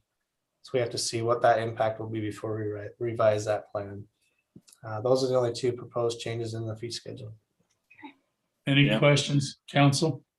No concerns. Consent agenda for that. Yep. Please. That has to be a public hearing. It has to be a public hearing too. Yes, I'm sorry. Money's got it. Robert, let's talk the West Davis Corridor Utilities Betterment. Okay, so last month UDOT had signed a contract with a design build team, Farmington Bay contractors, and they are beginning design on the West Davis Corridor, which includes Antelope Drive, 3000 West, Bluff Road through the interchange area. So they have started looking at what impacts the West Davis Corridor will have on our infrastructure and determining what the difference, the impact will be based on West Davis's construction versus what Syracuse City is requesting to be done as well. So anything that is outside the scope of impacts that West Davis Corridor produces will be considered a betterment. So our master agreement with UDOT on this project states that we can enter into a betterment agreement, and UDOT would be agreeable to that if we decide to do that. So we have not executed a betterment agreement with them for infrastructure. But that's why I want to come to you and talk to you about what betterments we could be looking at to include in the West Davis project and have them included in the design while they have construction happening at the same time. A lot of this coincides with what is already listed in the 5-year capital facilities plans that we were anticipating needing at some point anyway. We have it's about 2.5 miles culinary main and 2.7 miles of secondary main and a little over a mile of sewer main. So a lot of this just coincides with what our master plan requires for main sizing. And some of it is just getting main out of the road. That would be the sewer main, just getting it out of the center of the new road along Antelope Drive, putting it out along the shoulders or along those frontage roads. So that it's easier for us to access and maintain. I've included the large exhibit that's in there just to kind of show you an overview of it. I know there's a lot there, but it's all there for you to take a look at. I've also included some kind of close-ups exhibits that hones in on a lot of these other areas besides what's along Antelope. So page 83 in the packet is the first zoomed in exhibit. This shows right where the interchange would be on Antelope Drive. So we have two parts of the betterments that we're looking at here. One is along Bluff Road in between 3000 West and Antelope. We currently do not have curb, gutter, and sidewalk along that section, but it would be nice to have that complete. So we had asked them to get us a cost on doing that. They did get us a cost. The cost on that one came out really high, much higher than we expected. So we're kind of thinking maybe we should hold off on that section and just do that in a separate project after this is done, just because of the high cost. However, on that same exhibit, along 3000 West between Antelope and Bluff. We had asked them to consider doing curb gutter and sidewalk also along here, along 3000 West. Now we know this section of road is going to have higher traffic volumes. That's where the traffic signal is. There's going to be a lot of vehicles accessing this to get to and from the interchange. Right now, 3000 West in that section is built as just a half width road.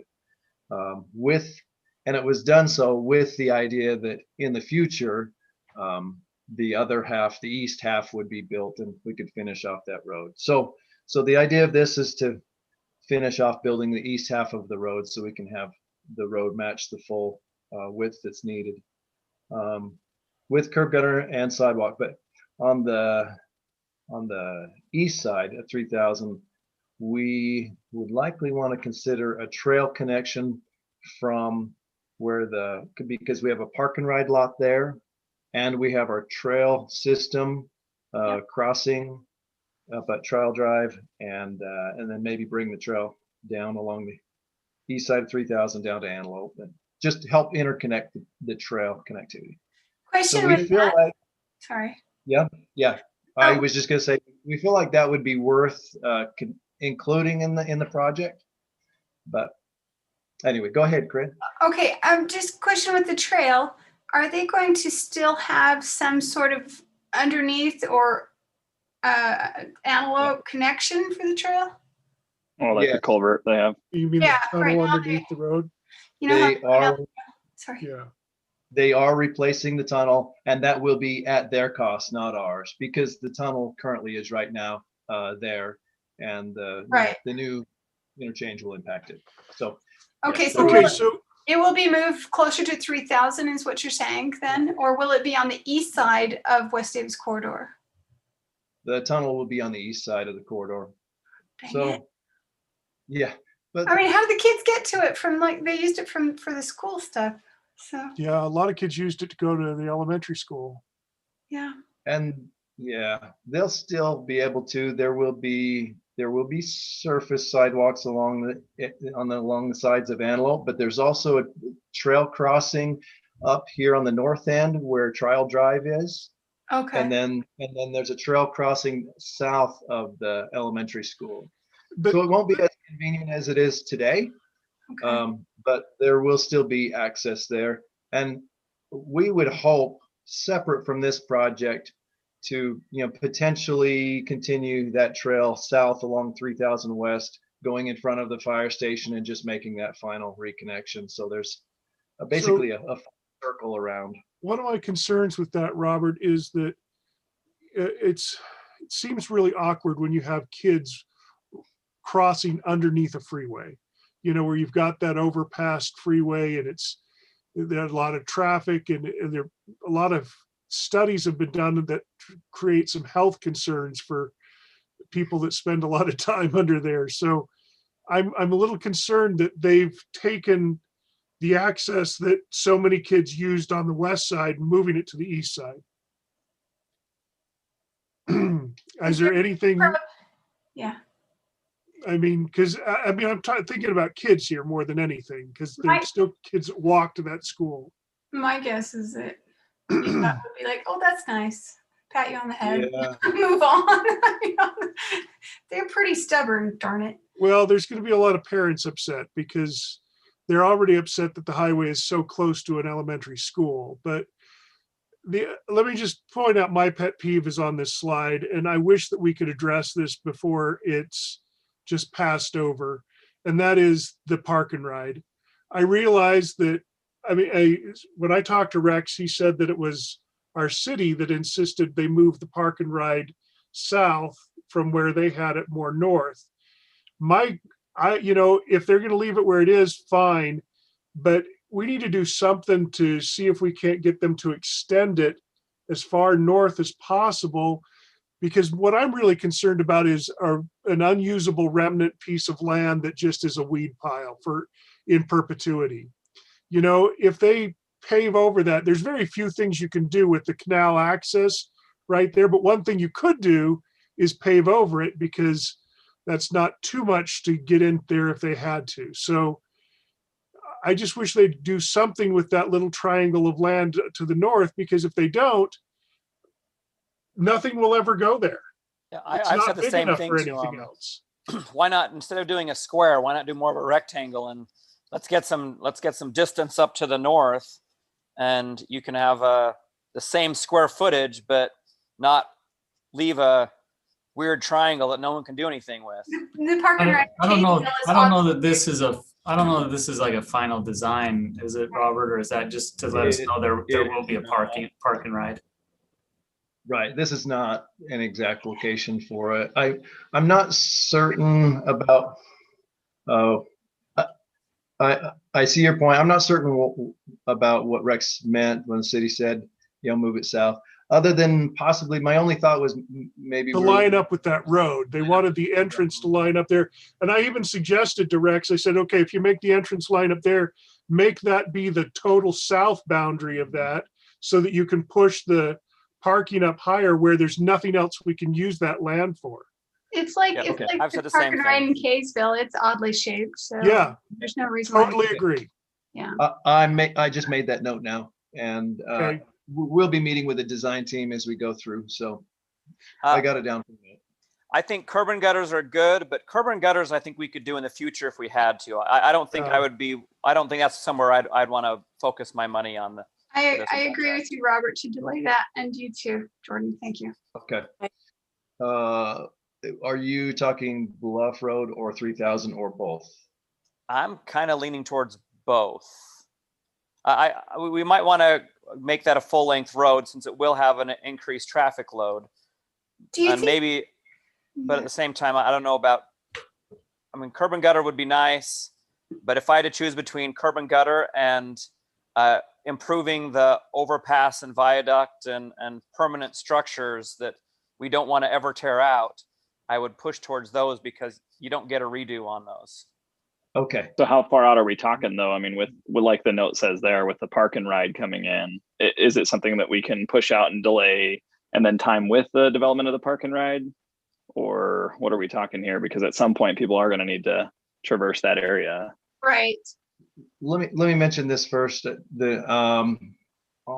Anything that's aesthetic Yeah. is a completely separate discussion. That is not. So this is specific just to utilities, betterments. That's it. Okay. Aesthetics will be a complete separate thing. I've heard there's somewhere around 800,000 that'll be coming toward the city for aesthetic betterments, and that'll be your landscapes and your how your interchange will look and that sort of thing. Okay. Yeah. Okay. All right. Gotcha. So, to answer the second question, so sidewalk here, I feel like would help. We do have a lot of students who cross at that 3000 West, and I think it would be important to allow them a safe place off the road that they can walk on a sidewalk. And if you do a sidewalk, a curb's only 5 feet away from it.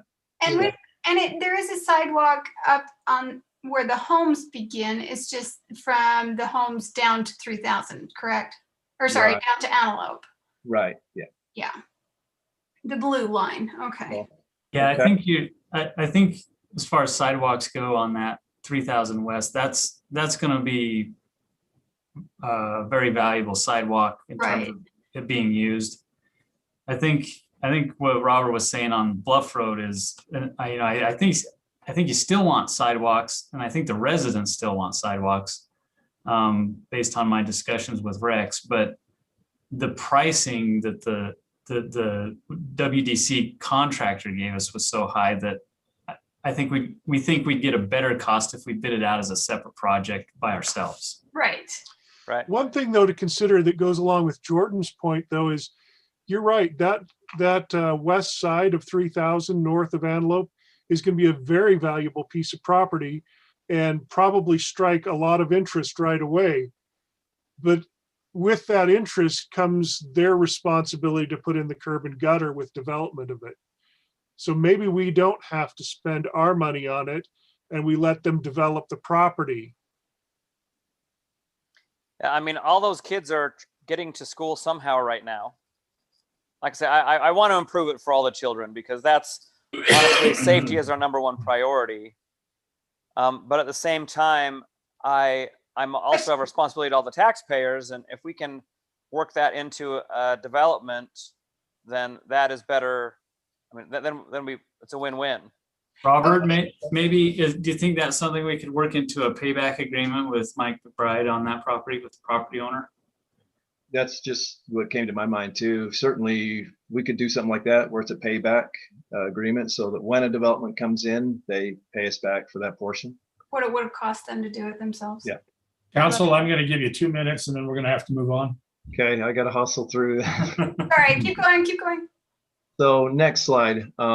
There's two pieces of this. The one on the north is just asking for an easement for all of the drain lines. So your storm drain, sewer lines. So if that future potential remnant property develops, they have an ability to drain their future. No, go up to the north one. Sorry. So that's all that's asking. I don't believe that's much money to do something like that, just to get an easement for that for a future potential. The other one, sounds good. Sorry. The other one is just crossing perpendicular. No, go back up. It's just crossing perpendicularly, which would be adding in a land drain, storm drain, and sewer across West Davis before they actually build the road. So, so it would not be an active line. It would just be It needs to happen. only. Yeah. Please. That saves us a lot of money in the future. Yeah. Okay, going down. Yep. This is where a bulk of the discussion I think really needs to happen is what do you want to have done with Thurgood Lane? Connected. Do we want to do, the master plan, transportation master plan shows that it would connect with SR 193. The big question is, when do you want that connection to happen? And what utilities, if any, do we want to have put in with the project? I am totally fine with any decision on this at all. I think I just want to bring it to you to get your input first before we go forward. So we could wait for development to come in and dedicate the land and put in that intersection, that street extension. At this point, if we did it, then Syracuse would have to purchase the land or approach the landowner and see if they'd be willing to donate it in lieu of getting improvements. I don't know. So, and then the next few slides just talk about what different ideas we could do with running utilities before that 193 gets connected. So we could leave it, this slide just says we leave it alone and wait for development to do it all. The next one just says we could bring in the culinary and secondary main and loop it through with our existing system from Thurgood Lane over to 3000 West. So we create a complete loop of those mains, which helps with serviceability. And then stub the sewer line up from Thurgood Lane, kind of going northwest and cross 193 for a potential, just to get it across the road for a potential for development. So that's one idea. The next slide is if you want to scale back in costs, maybe you just do your stubs only. So this is showing the sewer stub from Thurgood Lane going northwest up across 193, and then it shows stubs for secondary and culinary. So I mean, there's some options here, and we don't even have to do any. I'm okay with any of those. Question about that Thurgood Lane. In looking at the top map where it shows the connection of SR 193 and West Davis corridor, my one concern with connecting it is that it doesn't really show where the on-off ramp is going to be north of 700.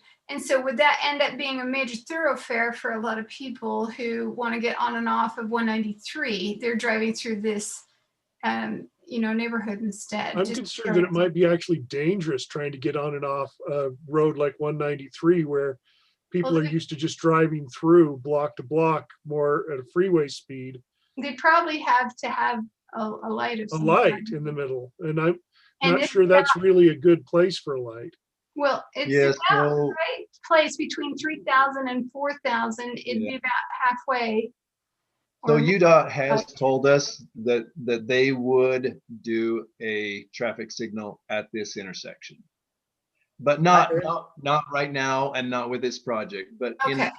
in future, this would be eligible for a location for a signal. So is there going to be, is it when, these lanes come together north of 700, isn't there supposed to be an on-off ramp somewhere right abouts in there? And so that we can avoid everybody driving through Thurgood to get to 193 that's coming off of 700. So the West Davis corridor Yeah. will be a bridge over 700. It does not have an on-ramp at 700. It's just bridge only going over 700. And then continue north on what will become a future off-ramp. But they're not, at this point, they are not building the full interchange right there, but they'll build a road wide enough for 2 vehicles that they could use in the future as the northbound off-ramp. And then it'll just make a 90-degree turn and connect right onto 193. So it'll just be like an elbow road at this point until the interchange is built. I think anytime you can get an access from a road like this into your community, I think it's a good thing.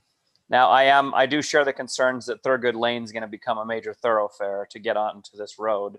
3,000. People don't want to go, instead of going over to 3,000. Yeah, no, I'm just saying that you have at least that option. At least the people on 3,000 aren't going to go farther west. Right. So, but at the same time, everyone coming from the west, that's faster since there's no access on 700. So there's pros and cons, but generally I like the idea of trying to get as many ways into our community off these roads as we can. Robert, could we just, rather than buying an easement or anything there, could we just have UDOT put utilities down under where the freeway will go, and just the width of the freeway there, or the road base? So we, on either side, just stub it on both sides. We could ask them to just put conduits under that we would put in later. You have to still pay for the steps, is what you're saying? Yeah. Okay. Yeah, we could ask them for conduits. Yep. You completely bisect that triangular parcel right down the middle, which probably is going to have at least that landowner not too happy. But I see why.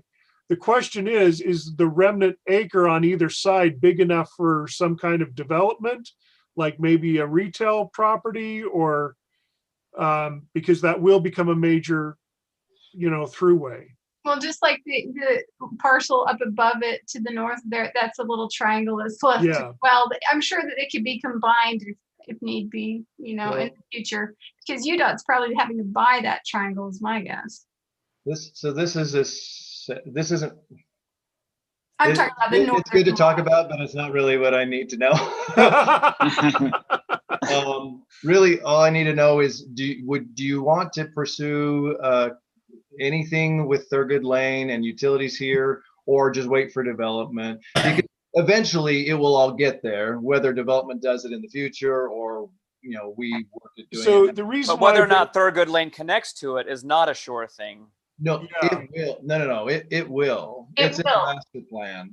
Okay, it will regardless. We need to do at least the stubs, I think. So that's Yeah, not. and I would just stub everything because there's not enough down there for the full road. It's just, when do you want to do everything? That's my only question. I think the stubs. Yep. What? Stub it in and then let's let the development put the road in. Wait. Oh, just do conduits only? Stubs. Stub it in. Make it available. Hang on. I'm not sure I understand. Corinne, are you just saying just conduits for future, or when you say stub it in, what do you mean? I'm saying, get everything ready for and when we have to, do we have to buy any property before stubbing? Yeah, if we extend anything from the end of Thurgood Lane going northwest. Okay, then we need to buy the property. Have to buy property or ask the landowner to donate, but I don't know. Okay. That'd be a separate. Just make the access under the freeway, and I don't think you stub it. You just put the conduit, and then we can put whatever in the conduit that needs to be. But here's Upon development. But here's the concern, though, is that I think that land value is going to continue to rise. So I think we need to start approaching this property owner right away. Well, by putting in conduit, you still have to procure that land. Right. That's what I'm saying. We need to talk to the property owner. Well, you're talking about just under the. Well, I guess if you're just doing it over under 193. If it's only under 193, we would just ask them for an easement for that crossing. That's all. But we would not own that. And then whoever messes with that land has to develop the rest. Yeah. Right. So you could easily just put this on development in the future, which they're going to have, if they come to develop, then we're going to say, well, master plan shows you've got to connect Thurgood Lane with 193. So now you've got to dedicate the roadway and do the improvements. And then it's all on them. So. Robert, ask one more question or two more questions to clear it up in your mind, and then we're moving on. I would be in favor of putting in the conduit, and then I think that we put the rest on development. Most of you agree with that? Yes. Yeah. Mm-hmm. Okay, Robert, any other utility that we've discussed that you need direction on? That is all. The last was the spreadsheet. I can update that. It's the yellow boxes were all the Thurgood Lane. To be real quick on this one, the bottom rows shows our original 5-year plan and how UDOT's projects would affect us there. So you see that total $4,620,000. Yes. That's what we had estimated in our 5-year plan, some time ago. But now we've plugged in the actual costs that we got from UDOT's designer and came up with that 4.673 million. So we got pretty close, within 53,000, which is a pretty close. And if we were to do that Thurgood Lane, it would have been 4.673. But taking Thurgood Lane off and just doing conduits will actually be less than that number. That will go smaller. So that's good. We'll just have more money available to us. So I think it'll be interesting to see how, as this develops, if we change our mind, though, because I think people are going to be frustrated with having to go to 3,000 to get on and off. Just saying. Yeah. Okay, let's move on. Brody, let's do our flash vote survey. Okay. So in our strategic operational plan, we've got the council has a vision for the Syracuse Police Department that it is responsive to crime and other community issues, and that our police officers are courteous and service oriented. This survey we were looking at doing anyway last year. As you know, last year was an interesting year for law enforcement nationwide. So, we didn't know if it would be a good time or not, just because of, I think more people would be thinking about what was going on outside of Syracuse City than what is actually going on in Syracuse City. So we didn't think it'd be a good time to do the survey at that point, because the purpose of this survey is to figure out how our residents feel about our police department. And so now we think it's a good time to do this. So we've put together a few quick questions here. What we're trying to do is gauge, first of all, the general sense of safety in the community. Second thing we want to do is get a sense of the citizens' level of satisfaction in the professionalism of our police department. And then third, just kind of get a general perception of the police department's responsiveness to community issues. So these are the questions we have. I can walk through them, but if you've already reviewed them, we can just talk about, issues or questions you have with them. Your choice. They look good. I'm glad you waited. Thank you.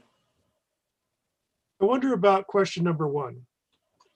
So we're asking people where they feel safe or unsafe. Mm-hmm. To me, the way it's worded, it almost suggests that you should feel unsafe somewhere because you're asking where they do feel safe and where they don't. If they feel like they have to come up with an answer for both, I wonder if maybe we ought to try something more like what best describes your the overall feeling of the presence of the police in the city, or something that,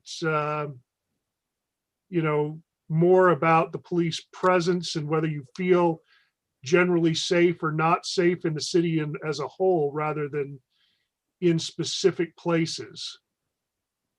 Okay, yeah. So question number 2 gets directly at what you were mentioning on the presence issue. So, how people feel about the presence of police, and the presence of police isn't necessarily correlate with the feeling of safety. And that's Okay. one thing we want to. I can agree with that. We don't want to like put those two things together for them. We want to know if they do feel safe in different parts of our community. But then we also want to know how they feel about presence of police. Now, the first time I did read this question, to Dave's point, I was thinking, oh, I think people are going to rank this as I feel most safe here and then less safe at these other, like. So I'm thinking that maybe if we say, if you tell us your feelings of safety, level of safety in each of these areas, rather than, 1 through 5 or something like that. Yeah. For each one. Okay. Yeah, because the idea of this question was to pick one or the other. I either feel mostly safe or mostly unsafe in schools, mostly safe or mostly unsafe in the shopping areas. And so there you would, on each one of these A, B, C through F, you would pick one or the other on each one. It wasn't a ranking. Okay. So and I guess maybe the way the question's laid out for us, it's not very it looks like you're ranking more than okay. Right. Okay. Yeah, and that's just how I put it together for the memo. On the actual survey, it would probably be a lot more clear where you would just pick one or the other on each one. And you could even have, like I was saying, a level of safe. Just a like Kurt. Yeah, like safe being a 5 and unsafe being a 1 or something, And if you feel strongly about that, It's okay. I can do that. The flash vote people actually, that's the way I originally had it. And the flash vote people say you'll get to get people off the fence, you'll get a clearer picture of where people feel mostly unsafe. Okay. You just give them an either or. That makes sense. I'm good with that. So I feel like is there a question in one here thing- that deals with maybe their interactions with our officers and specifies that it's our PD, not just police in general? Yeah, that was question number 4. Yeah, but It says Syracuse Police. yeah. If you've had in the last 12 months. I think Brody, I like question 4 to answer Dave's kind of perspective there. I just think the additional if yes, logic in there, the question comes across as a little confusing. A little wordy. Yeah, a little wordy.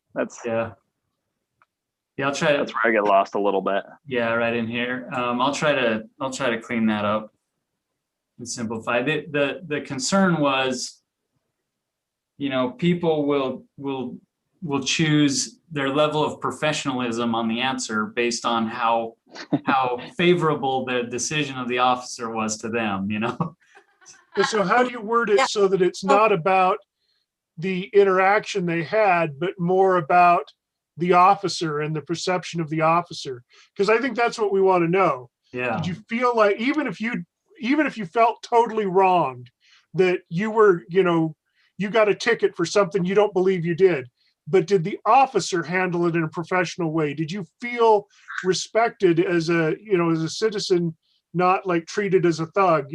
Those are the kind of things that I think I want the feedback on, not did you agree with your ticket?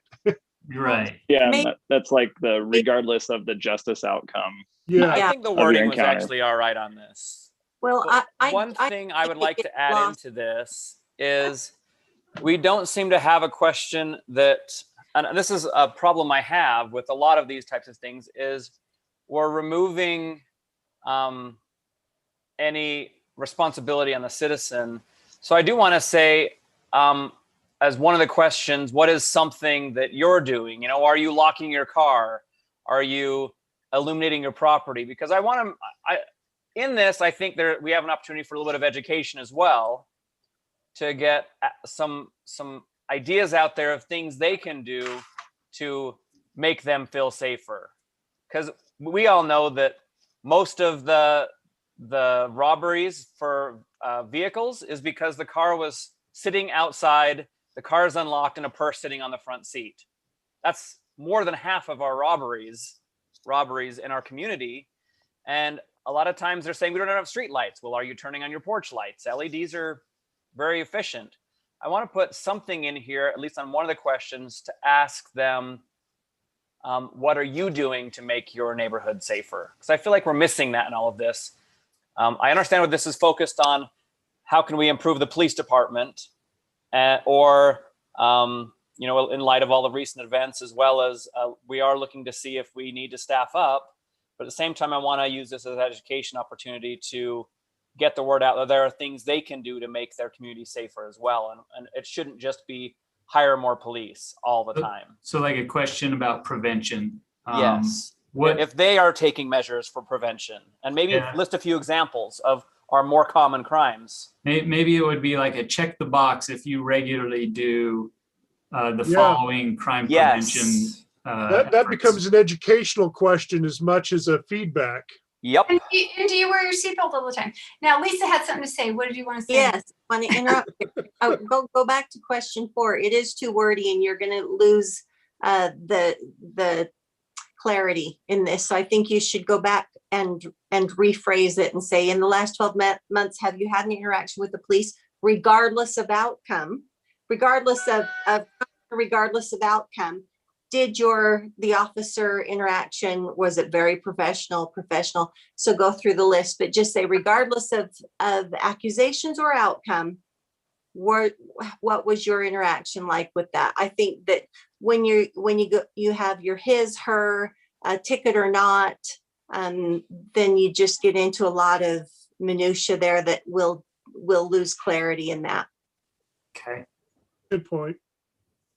So what I'll do, we'll rework that one. I'll email it out. I'd like to, if we can, get the survey out before the next council meeting.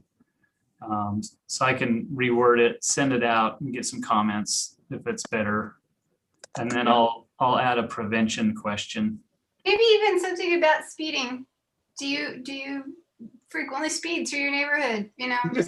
Yeah, we're not looking for admissions of guilt on this. Oh, get people thinking. Hello. Please put your name and license plate below. Everybody knows if they're speeding or not. We don't need to ask them on a survey because they're going to be like, oh, I see what they're Well, I mean, after. but the prevention piece can be used safe driving tactics. Yes. Like for instance, I mean, I had one from my insurance company asking, how often do you wear your seatbelt? It's the law, but we could answer, do you wear it every single time or just part of the time? Do you speed once in a while or never, in your neighborhood? What are you doing? I think it's fair. Jordan, are you going to be available, even though you're going to be out of town, to respond to that? Not to Corinne. No, respond to, not to Corinne or not to speeding, but to Brody reworking the survey. Yeah, I should have my phone with me, and I should have some time at night sitting on the beach. Where are you going? I'll tell you after. Oh, let's give the police an opportunity to come see if somebody breaks into your house. I'm not going to announce when I'm leaving or where I'm going on a public meeting. Okay. Brody, do you have what you need? I believe so. Okay, let me move us on for the sake of time. Let's talk about pickleball courts. Krista? Hello. As you guys know, that from the beginning, people have wanted pickleball lights, but we kind of put them off, hoping that we were going to be able to get the regional park with the 16 lighted pickleball lights. But with the park bond failing, we've had numerous citizens talk to us and ask us if we were going to have lights in there. So I guess the first question is the council interested in putting lights at the pickleball courts? And if you are, then we have some options of choices for the pickleball lights that we could use, which we put in the memo. And Chad's also on here to help speak to any questions that you guys might have. We listed in option A, B, and C the different things that you would get from them. We would at least like option B because we can grow from there. It can expand. We can have tournaments. We have been contacted from Clearfield that if they start to do tournaments on their 16 courts, that they would like to also come over to ours. But if you guys, I guess the first question is if you guys are even interested in talking to us about options on going forward with getting pickleball lights at our pickleball courts. Yes. Cresta, when do you think we will have these courts ready to be played on? We have it in the contract that they have to be done by May 15th. Everything completed by May 15th. Okay. So hopefully and what would lighting timeline wise, I mean, what would we be looking at? What would that affect going live? Chad, are you there? I just don't want to, you know what I mean? Yeah. I know that he's been in discussions with a couple of different companies. So yeah, can you answer that, Chad? Yeah, Seth, it definitely depends on what option. If we are going for either option A or option B with Musco, which would be, they do have a state contract, and they said that they could receive the materials in about 4 to 6 weeks. And then within that time, lining up a contractor to do the install. The option C, we believe that it could be sooner, probably more in the, closer to the 4-week time frame.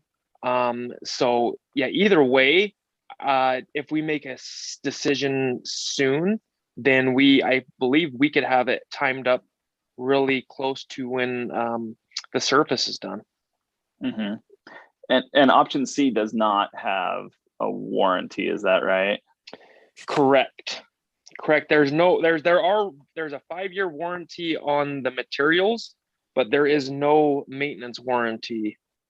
What is the advantage of the remote access, and why is it so expensive? So the expense is yeah. 50 feet as opposed to 30 feet. Right. Yes. Asking? Chad, do you want to explain like the candles, the 30-foot and the 50-foot candles? Okay, wait. It says in there remote access. That's about the only difference between. Except for option B is 30 feet and option A is 50 feet.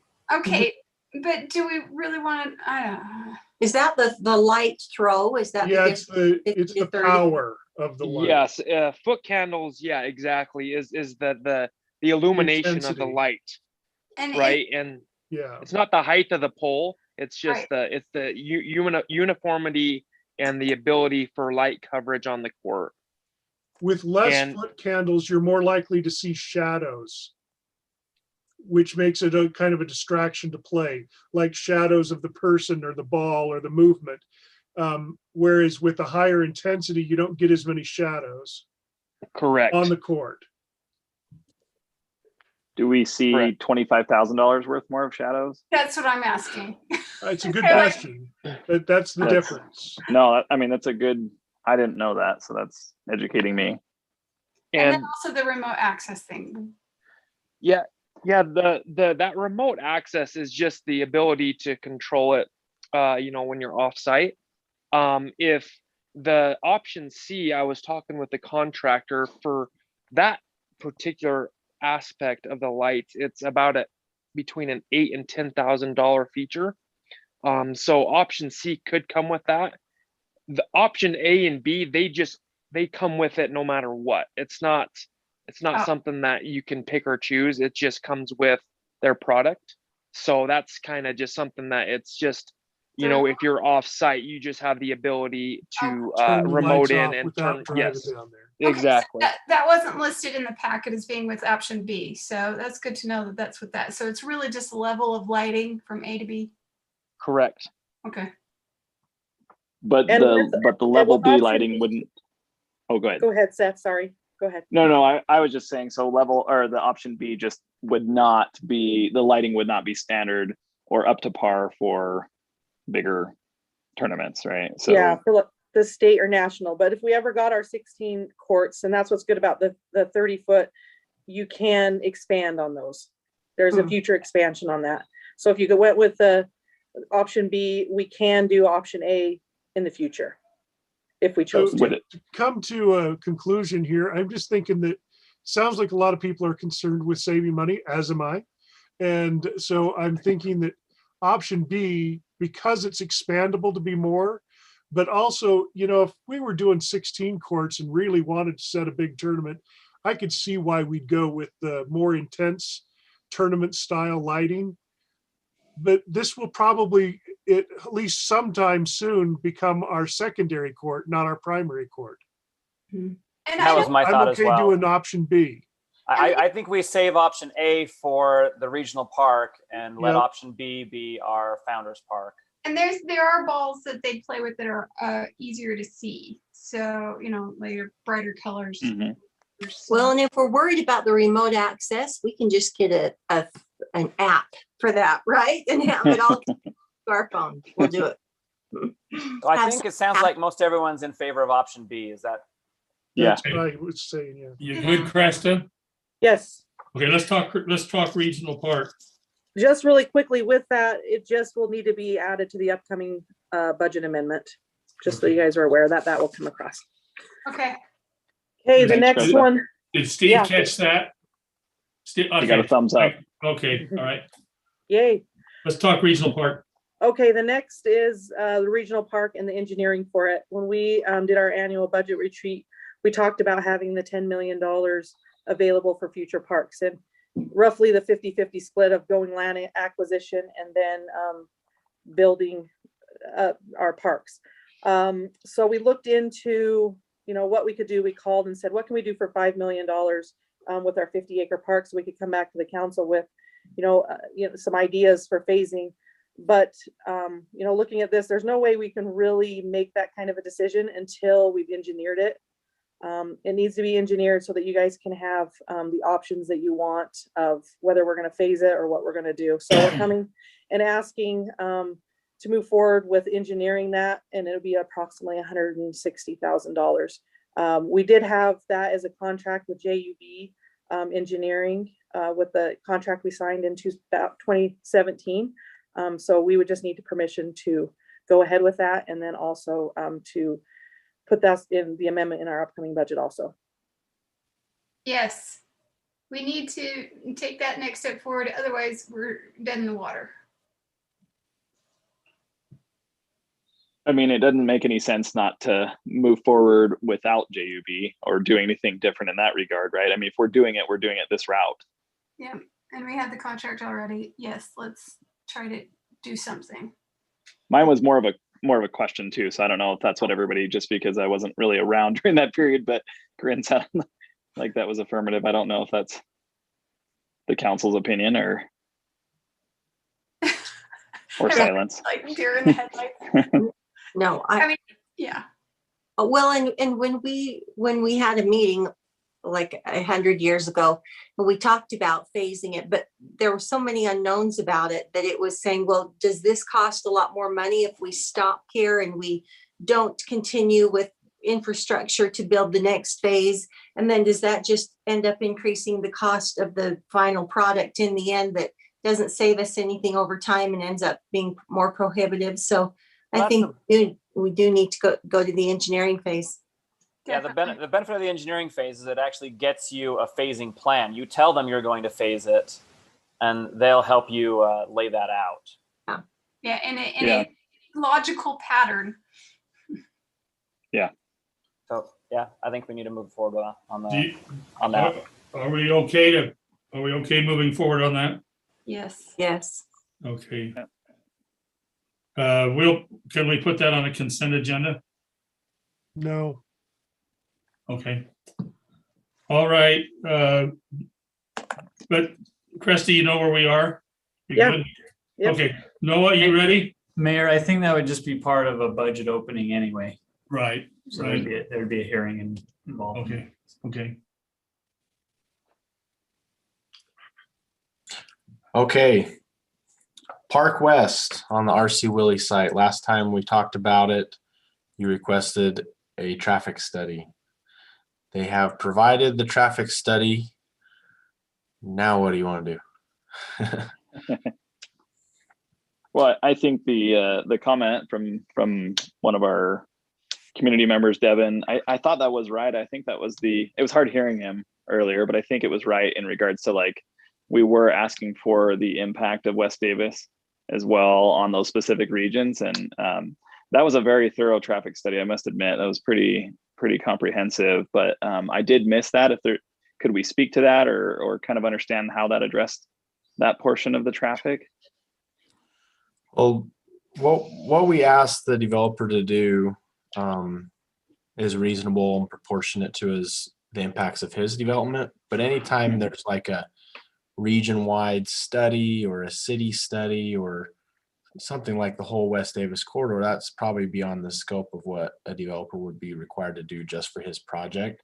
And there have been traffic studies completed for the West Davis corridor. We do have numbers from UDOT and their environmental impact study.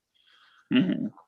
So I don't know if that helps clarify, I guess in my opinion, what the developer's role would be and what the city's role would be in studying. Obviously, we have we have our master transportation plan that the city's commissioned. We have data from West Davis corridor and all of their planning, and they had to justify building the thing. I don't know if Robert has any more input specifically on what West Davis corridor does to 2700 South. It's listed as a collector road, so that would be a 66-foot right of way, which would not require widening at this point. I don't know if Robert wants to pitch in on what he foresees of any impacts from the West Davis corridor. Well, so I'm going to just link a couple of things together and why I'm concerned about this. I'm not saying that this developer has to provide the information, but we as a council, I think, need to consider it. So I start linking clear back to our discussion of how did we justify the need for a second fire station, which we are not buying today, but we've started to have that discussion, right? That we'll need one. One of those discussion points was that when we see the West Davis corridor come through, there will be limited east-west traffic lanes or places where that will happen. Now I link together with that when UDOT came in, they said that this street, that Gordon that's coming through, is going to be one of those few places that goes all the way through without connection. So to me, that's why I make this a concern, is how does putting that many units on that small space affect the traffic that's going to be used on that street? I think the results of this study were very interesting in the fact that there's going to be less traffic than there was with RC Willey, and even up through 2026. It doesn't say anything about what happens because of the corridor. Well, I think that there is some anticipation because it did talk about 2700 West. And there, I'm trying to find it right now. If you can look as well, that'd be great. But anyway, it did talk about 2700 West in there quite a bit. Not in regards to what the overall city traffic is. Robert, are you there? Yes, I'm on. Have I heard among our consultations with UDOT regarding the West Davis corridor, we know that Antelope going east from 2000 West, the traffic counts there are going to go down. Along Bluff, the traffic counts will go down once West Davis corridor's in. Because what about 2700? 2700, no, it actually does go up because of West Davis corridor. Okay. So that's what I remember reading. Yeah. So how much? I'm sorry, you're on the spot. I don't actually have it open at the moment, but this is something I know Brody had brought up in our last meeting, actually brought the exhibit up. Brody, do you happen to have that exhibit handy? Are you talking about from the master plan? Yeah, our transportation master plan. Give me about 10 seconds. Okay. It didn't seem to increase too much. I mean, not more than 1,000 cars a day, from what I remember. But that was the impact from West Davis corridor. As far as this development goes, the transportation study showed that it would be no greater traffic than what RC Willey generated. So as far as our whole citywide study, this, you know, if this development plays out like the study is projecting, this development would be negligible because it would be equivalent to what RC Willey's traffic.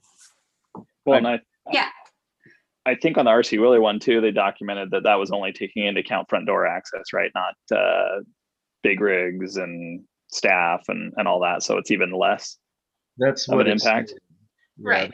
That's what it stated. Yeah. And then also, it also listed all of these impacts as being as level B, which is pretty close to the most minor impact there was. So there's plenty of room for C and D, really.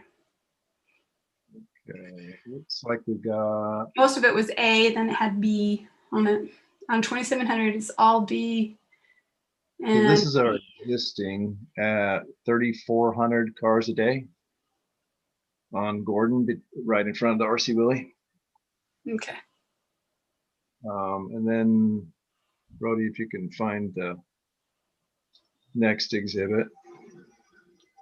This is if West Davis is not built, then you would see 4,400. So there would automatically naturally be an increase of 1,400. Wait, what was the other? 1,000, right? Yeah. 3,000. Increase. Yeah, So, 34. Okay, so you get a 44. 1,000 additional cars just from if West Davis is not built. But if Now it goes to 48. it goes to 48. This is the year 2040 though, right? That's right. Oh, And see, an accessible is in LOSC, and this study says it's all in either A or B for 2700 with this development. You're right. So level service A or B is actually better than what our model here shows at a level service C. Yeah. Mm-hmm. So yeah, there is going to be an increase just from growth and from West Davis traffic. Yeah, I think it should be noted that probably almost all the roads by 2040 will have more cars on them. yeah. All the main roads. Yeah, but they'll be flying by then. So really, the only thing that By drone. Right?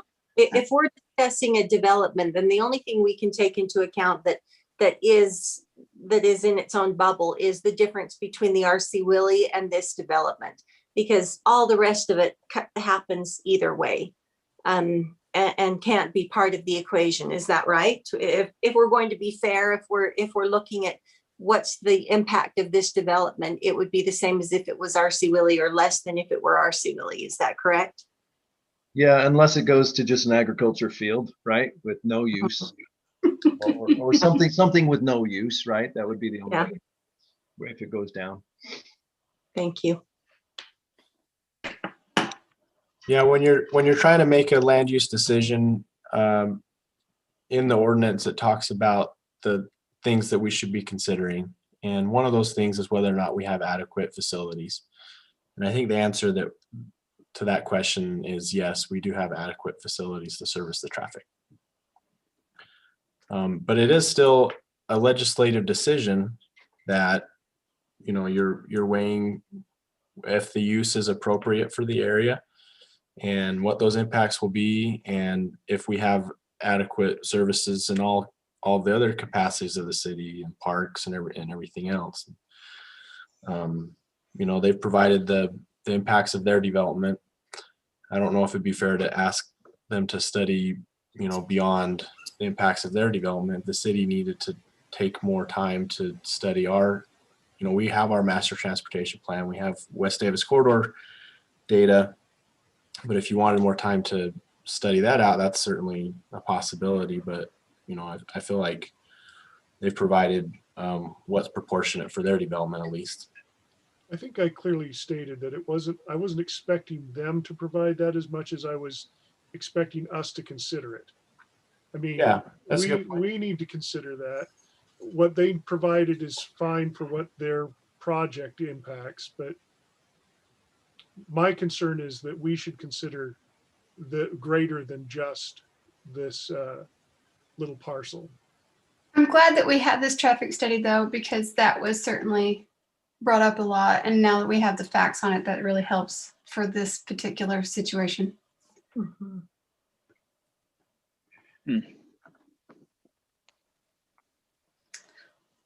What else? So the only new, yeah. So the only new items we're kind of considering on this, the only changes are really just that it's inclusive of a traffic study right now. Is that right, Noah? The There's result. been no changes on the Plans are plan. the same. Plans are the same. If you like, I could kind of walk you through the plans again and some of the things that they've provided. Noah, we've been through that. Let me move this to discussion at our business meeting with the possibility of moving it on with a vote. Okay, in sake of time tonight, let's move that to our business meeting in April. Okay. Okay, let's move on to number 2.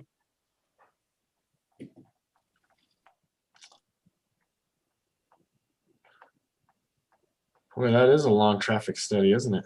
It's good though. Harmony Flats rezone. This is located 3150 South, 939 West. What's going on here is there's a property that they're buying the land behind them. The house is zoned R2. Thank you. Is that you, Brody? Sharing your screen? Appreciate you. So the house is zoned R2 and the land behind him is zoned R1. And he's going to combine the land that he's buying. And so he'll end up with a parcel with split zoning. So to avoid any conflict, we suggested that he change the zoning to be all R1. Now the house will have a non-conforming lot width, but it will be what's considered existing non-conforming. But we think that's the best option here. Why would changing it all to R2 not be the best option? Why is it necessary to do it? Well, there is always the no action option. If you don't want to do anything, it just means that he gets a title report. They're going to be a little confused on what he can do with the property. Well, and Noah wasn't part of it the fact that with he's got some existing abilities with R1 for animal keeping, that if he stopped, he would not be able to reinitiate again with the R2. Yeah, they that's the biggest difference as well, is R1 allows farm animals. Thank you. Okay. Thank you, Seth. Now we have a reason. Okay. Yeah, I just couldn't understand why we were doing this without that. I don't love the idea of having an island like that, but where it is connected to another R1 lot in the back. Looks more like a Jenga block, but that's exciting. I don't think anybody's going to complain. No, it's fine. Yeah, do it. Okay. Are we good? Can we put that on a consent? Yes. Yeah, At least for me. Okay. Let's go to 3, Noah. Okay. This next one, I've been trying to think through the best way to explain this in a succinct way. I think the best way to do it, if I can share my screen and just show some pictures, some street view. So we have what we call our town center overlay. This is this red boundary. Yep. And the term walkable has caused a lot of confusion amongst a lot of people over the years. It's a noble goal, I think. Walkability, we could spend lots of time on why creating a walkable downtown is a good effort for a city. It has health benefits. It has equitable access benefits to those who don't drive, elderly and our children. And it also has a certain aesthetic component for economic development and branding. So if I can just show you throughout the development of our town center, we've had various policies and ordinances, and development patterns have changed. But I guess the hallmark characteristics of a walkable area has to do with building setbacks. So this is Sheldon Peck. Notice that he doesn't have any parking between the building and the road. And this parking's on the side, and he's got this nice sidewalk that goes over here. So this would be what you consider a walkable design, and this was a development requirement. This is another walkable design. You notice that they have a front door that faces the sidewalk, and then the parking's hidden behind, and the building's pulled up to the front. Signage is low.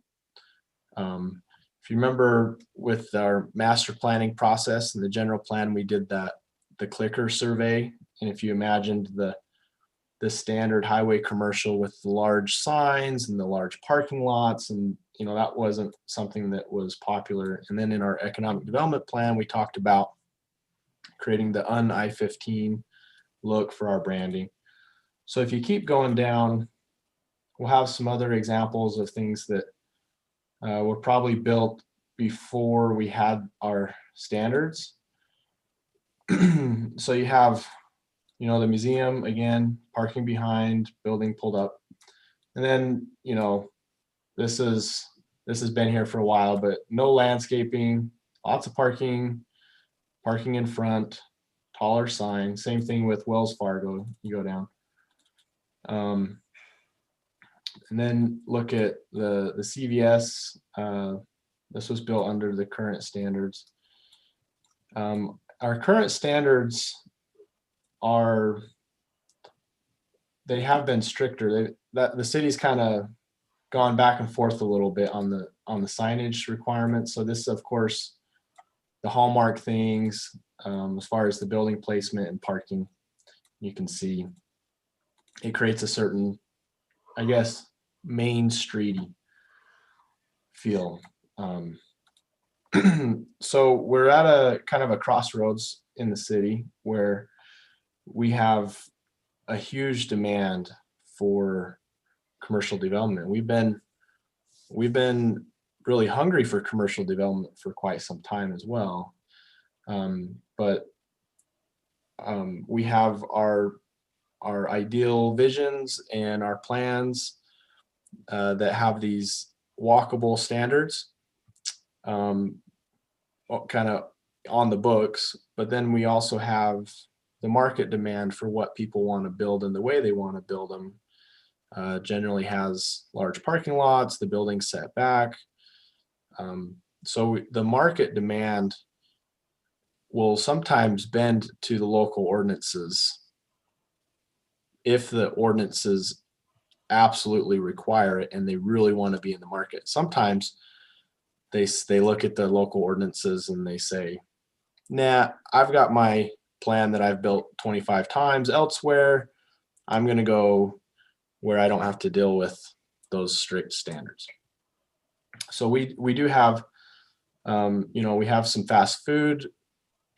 We have some fast food businesses that want to come in. We have a gas station that wants to come in. And we have some decisions that we need to make of whether or not we really want to continue down the walkable path, or if we want to loosen that up.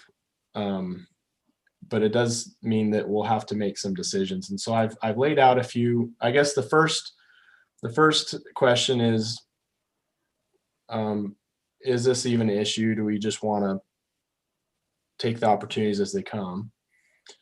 Or if it is an issue, we have some options. So one option, go ahead.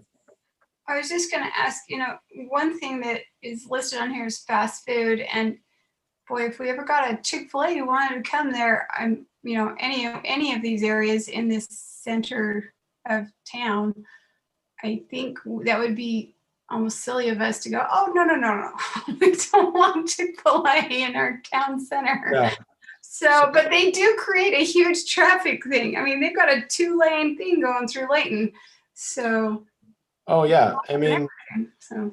and we can evaluate the different pros and cons of different land uses. The commercial uses have so much sales tax that a lot of times cities are just doing anything they can to attract it. But I think one thing you pointed out already, though, Noah, is that some of the walkability has already passed us by. And with that, we have a major intersection, our major intersection of 2 state roads. So, I mean, I don't know how we really hold firm to walkable when Antelope is one and 2000 is the other in the city square, because they're both widened roads that could get wider. yeah, I wouldn't say it's passed us by, but we have good examples and bad examples. A lot of the bad examples were built, pre-1990s. In the 2000s, we have the corner development. Even the Walmart development kind of struck a balance between how it was sited on the. But to Corinne's point, you get some of these major franchises wanting to come. People also want them here.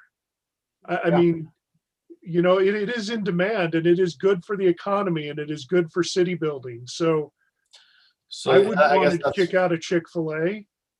So one of the strategies that cities utilize is with zoning, and you have a lot of, like what we do now, a lot of our zones are A1 right now.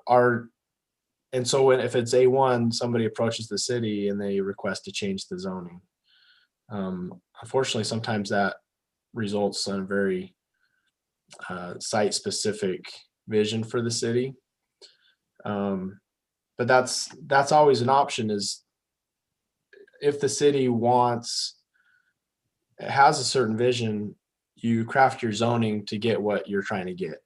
And if we're patient, we can attract those types of businesses, but it may not be those national chains like what we've talked about.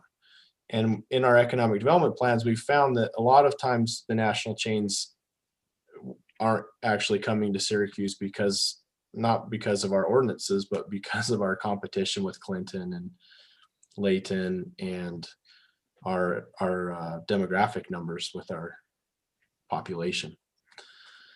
And so if you guys really want the walkable thing, which from a city planning perspective, it does create something unique.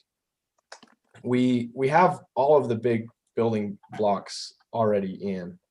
The main areas along these frontages that are left are this area here. Those two.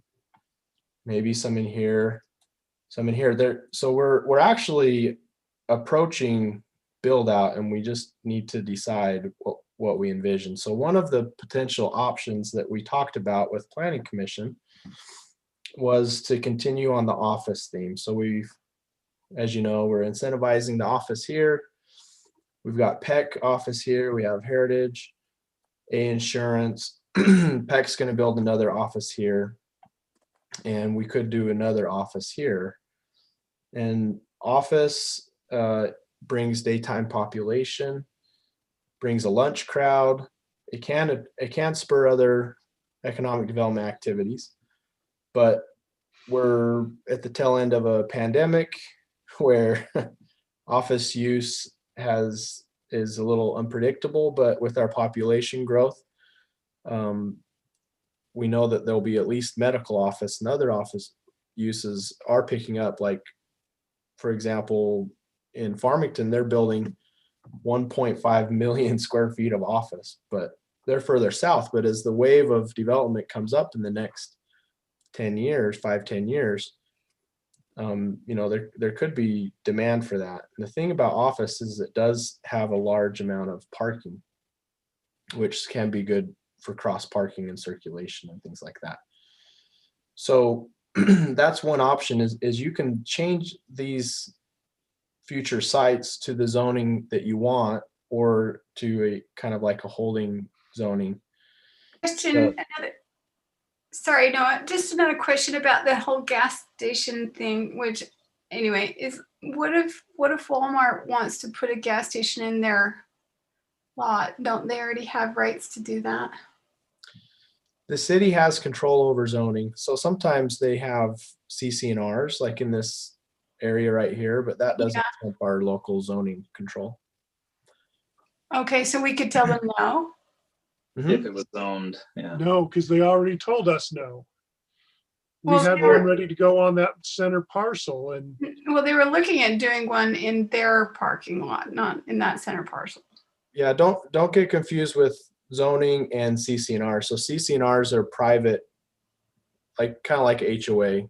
Right, that's why we couldn't put one in that center parcel, because Walmart wanted to make sure that if they chose to do one in the future, it wouldn't compete with that. Yeah. Right. And the thing about our general commercial zone is it's pretty wide open on uses. It allows gas stations, it allows retail, it allows pretty much everything. And the thing about the professional office is it is pretty strictly more office use.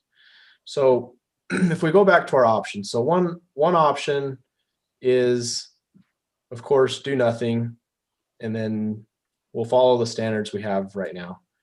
Another one that we talked about, change the zoning map. Another one is amend the ordinance to tighten up a little bit. So for example, one thing that the Planning Commission talked a lot about is the concentration of some of these uses sometimes can be problematic. So for example, would you really want 2 gas stations in the town center, or 3 gas stations, or do you care? I'm honestly just asking. I want to get your input. Remember, we talked about the car wash not too long ago, and we felt like 2 car washes in the town center, that would be too much. So is what we could do, and I've put together some language. We could look at kind of some proximity restrictions, and we could look at adding permitted or prohibited uses. Or we could also increase the architectural planning standards so that when those companies do come, they know a little bit more what we're after. So these are just very rough options, but you could prohibit uses. Like, for example, you could specifically prohibit convenience stores, which a lot of times C stores are also, like our smoke shop is not a smoke shop, it's a C store. Technically. Fast food, anything to the list. But we put some reasoning last time with the intent to create a pedestrian friendly mixed use city core. We could add things like obesity, or really what our intent is. The next one is proximity. We could say, for example, the following are restricted based off of the desired maximum allowed of each use within the town center. If you have a fast food standalone pad, 6 maximum, that could be any number. We have 5 fast foods already. So the difference between just a standard ho-hum neighborhood shopping center and a true mixed use town center, sometimes those differences are subtle and you don't recognize them until you're looking at, side-by-side comparison. So it does take a little bit of imagination and visioning of what could or couldn't happen. Gas station, 1 maximum per the town center, or, these are just examples. And then option 3 could be added development requirements. This would just be applicable only in the town center zone. So we could start looking at the building placement that we talked about, making sure it's closer to the street. The parking location. Signage is actually a big one we can't control content, constitutionally, but we can control the design of it. So here's some examples of things that we could do, but I was just curious what direction you want to go here. Planning Commission looked at this. They felt a little uncomfortable with the rezone, just because there is a gas station in tow on one of the properties that would specifically totally prohibit them from going to the site. So they were, and I think I saw their broker here on the call too. You could ask them questions if you wanted to. But they did talk about the adding some proximity restrictions, but it didn't gain enough favor, and they eventually just recommended the no action option. But of course, the city council, you guys can take their recommendation into account and decide what you think is best. I feel like you're chasing away business. I feel like we should do nothing, and we should take applications as they come. And if an application doesn't fit, stands on its own merits for whatever reason. I'm along those same lines. I do like the idea of controlling the parking and signage a little bit. I'm okay with that, because I do think that I don't think anyone would balk too much at putting the parking lot on the side versus the front, or their sign. I don't want giant billboards and things like that. And it does kind of add a more of a feel of a walkable area when it's as you've outlined it here. But I agree. I don't want to put a lot of restrictions on the town center. I'm hoping that we'll get these amazing things, but at the same time, there's rumors of one restaurant that might go in the parking lot of Walmart, because I personally think Walmart has way too much parking lot, and there's rumor of something going in there.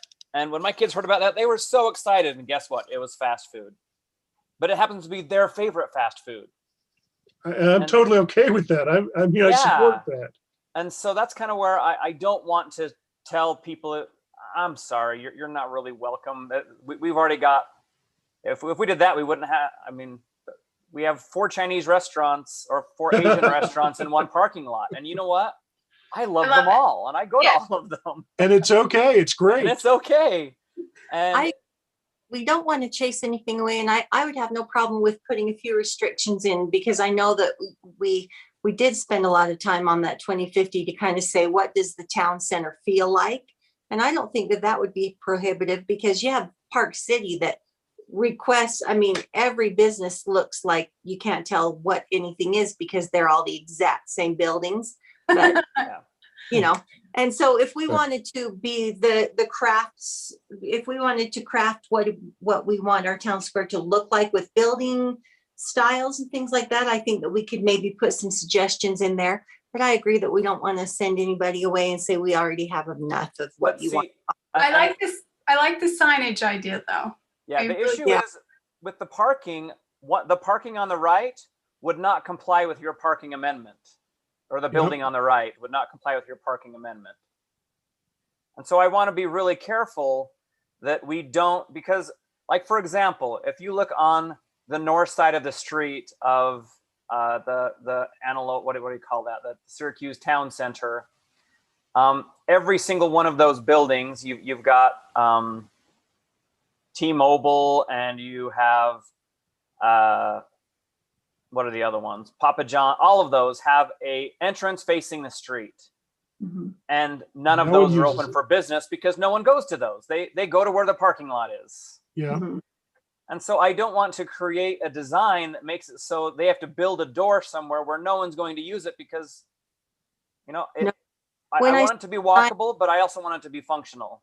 When I say design, I just mean building materials to kind of give it an idea of a look. But just because we know that we had the vast majority, if you scroll up, you can see, the favorite, and that kind of give you a cohesive, natural look for your community. Like I said, if I'm using Park City as an example, they were very specific with their mountain retreat style that's everywhere, the exact same colors, the same materials and everything. Not so much the layout of the building, but the same building materials. So if we were going to do anything proactively, that's something I could support, but I wouldn't want to send anyone away for parking. I agree. Parking is, you can look at a place as you're going by and think, I don't even know how to get in there. Or, where would I even go into that shop? Never mind, I won't. In fact, there's a place up in Layton that I've considered several times. I wanted to go in that shop, but I know how prohibited that parking lot is, that you have to wrap around and twist around behind the building, and there are potholes and it's hard to get back out on the street. And I just choose not to because of that. Can I get Corinne and then Seth to weigh in? Okay. Well, I feel like doing this signage would be a really good thing. I think if we want to really fine tune maybe some limitations on how many gas stations in the center of town, fine, but because I really don't want to look like this bottom commercial strip, but at the same time, we want businesses. So, but we'd have to be very, very careful of how many. I mean, boy. We've crossed this bridge before with the car wash. I just wanted to get better direction from you. Yeah. Seth, weigh in, will you?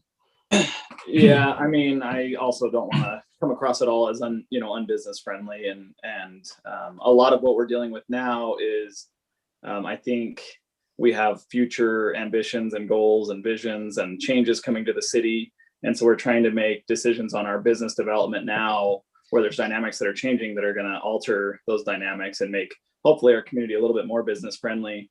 I do agree with what Lisa has said in regards to, we have a vision, and all too often we're kind of reminded by our community that why do we have a vision if we're not going to kind of follow it. So I think anything we can do to get us closer to maintaining that vision, but still towing that fine line between, driving out business would be great. And so, if we can have further discussion about that, what measures would be appropriate, I think that would be wise.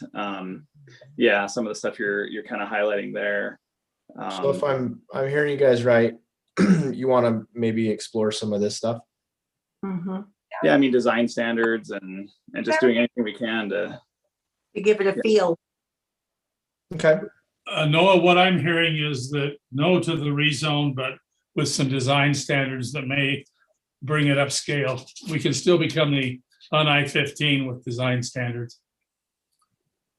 Okay. I think there's been a lot of talk about specific businesses, and I think some of those specific businesses, if they're really a concern, there's other obstacles that I don't know how they overcome. And so that's their, that's stuff that we don't have anything to do with.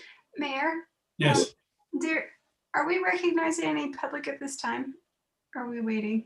There seems to be some people with hands up or something like that. Preston, you're with Maverick, aren't you?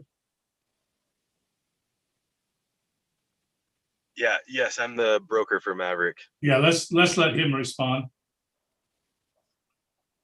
Yeah, thanks for taking the time, and I apologize for jumping in. But one thing that so Maverick's looking at the CVS land, the excess land there, and they're doubling down on Syracuse. I mean, they're really happy with the community, the support. They've actually come to the determination that that location right there on the hard corner is actually too small. So they would like to buy this larger parcel, and then they would sell that other one. One thing they've offered up is that they would deed restrict the current location so that another C-store couldn't come in. It's a very symbiotic option for them because they don't want competition. And, that seems to go hand in hand with what the city wants as well. And so it would be a brand new Maverick, their larger store layout, which I think we've all been in, and, a little bit. Yeah, Can go I ahead. just comment on that, if I may? So I totally would love to see a great big Maverick with their new layout here in Syracuse somewhere. Yeah.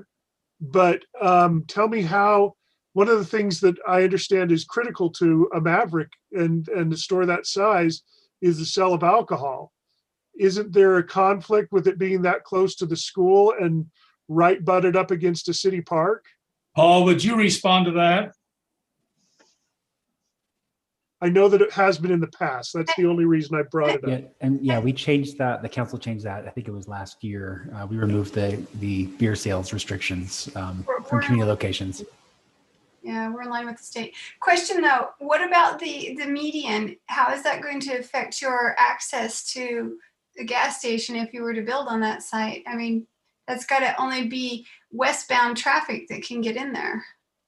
No, it's a good question. So we've talked to Dr. Peck, and we've collaborated with him to have, you know, further west, closer to CVS would be a right in and right out only. But then further east, there'd be a shared access point with Dr. Peck's future office property. And you could enter and go right towards his property or left towards the Maverick. And then it would be a full access. So you could turn left. The median ends at the west edge of that entrance. My concern is primarily based around the cross access for the school. That is how a lot of parents take their kids to school, through that parking lot.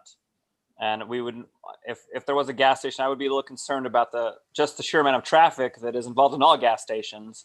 Yeah. How we preserve that corridor for the school children and people dropping off those school children. And some way to make it so that kids wouldn't be running right out across where people are coming in and out of the convenience store. So do people, in my understanding, they'll cut the corner and go, instead of going to the lighted intersection, they'll actually cut across and go behind CVS? They have that access down Founders that the city has allowed them. Founders Park connects into the parking lot of the elementary school. And they use it for their traffic pattern for a safer drop off. Out of kid their drop off. Yep. The road that goes down the west side of Founders Park and exits out into the CVS parking lot. Hey, Mayor, we probably shouldn't be talking about the actual application for development, but they haven't submitted yet. We're just talking about zoning generally tonight. All right. Okay, sorry, go ahead. I know it's exciting, but we're just talking about zoning right now. Jordan, I want to get you on your trip, and I've got a lot in front of me. So let's. What we have discovered tonight is that the council in general is not in favor of a zoning change right now, but with some architectural language that makes this corner a little more pedestrian friendly and to the eye a little more like a town center look. Now, have I misrepresented that? Is that what you feel? I agree. Okay, well, let's move on. Noah, would you make those edits to what you've done, and we'll continue this discussion. Okay, all right. Paul. Item O. Are Yes, you back? sir. Are you back with us? I am here. Yeah, I'm here. Okay. I was doing double duty. I was on the Board of Adjustment meeting for the first about 40 minutes of this one. So I'm here though. Welcome. Yep. So agenda item O, this is continued discussion about the youth program overnight trips policy. The memo that we submitted hopefully has all the changes, and then the red lines were there. Rather than go through it line by line, I tried to address the main items that were brought up. One of the big questions was, what do you do with transgender kids? Just figured we needed a place to start. I went and found a publication by the U.S.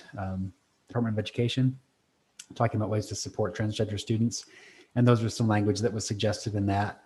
So I thought that was a good starting place for the discussion.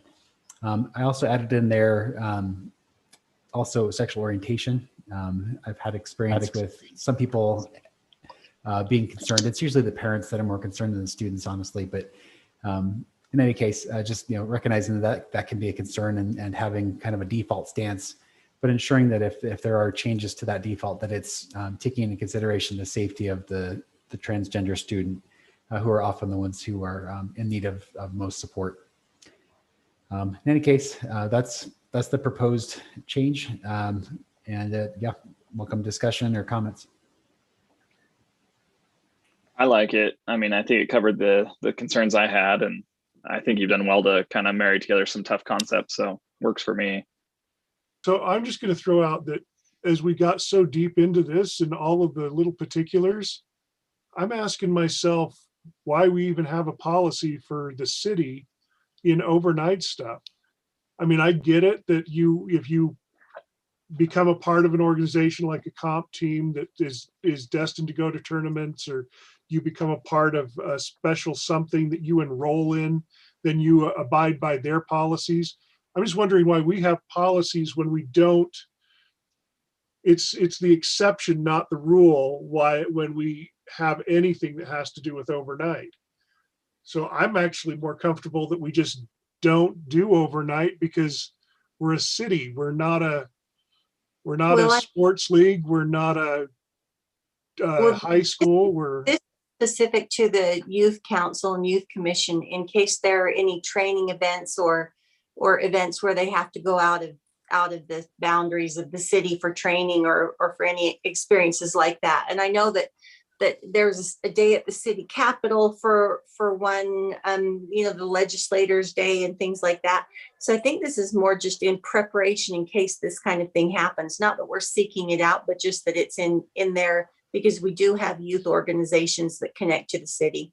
Yeah, we have had, I believe it was a few years ago, I think it was the youth council, or maybe it was youth court, and they did do an overnight trip. And so because we had to do the background checks of the drivers and things. So we did have it happening. Yeah, if you wanted to have a policy of we never support any overnight activities, then yeah, no need for a policy. I just kind of feel like if we're not the liable organization or the sponsor organization, I mean, let them do what they want. If they want to organize something to go as a group, but I don't know that I don't know. But we are, right? We are the sponsor of youth commission, youth council, youth court. Yeah. So in the future, if there were. Typically there's an annual conference that youth court goes to, and it's a multi-day conference. They usually go in a group, and we've had no policy in the past, and they go. Yep. Why are we trying to? So one of the concerns, I think, of not having a policy versus having a policy is just liability. Having a policy creates some responsibility on the participants and the volunteers, whereas not having a policy is sort of someone could argue that we've sort of been negligent in our management of an overnight program. And I would imagine if we have a policy and they don't follow it, that's a protection for the city. Yeah. We'd have a little better protection. I mean, we're supposed to be supervising our people and ensuring they follow policies, but then we'd be able to discipline them essentially if we have a written policy. And it's just helpful because we can kind of think through these major pitfalls early so that they don't have to worry about it. They can look and say, oh, what's the policy? Oh yeah, of course we need to have 2 adults. I didn't think about that, but yeah, we need 2. Of course we should be, splitting by genders, or we should have a rule against letting people go home with friends or something like that.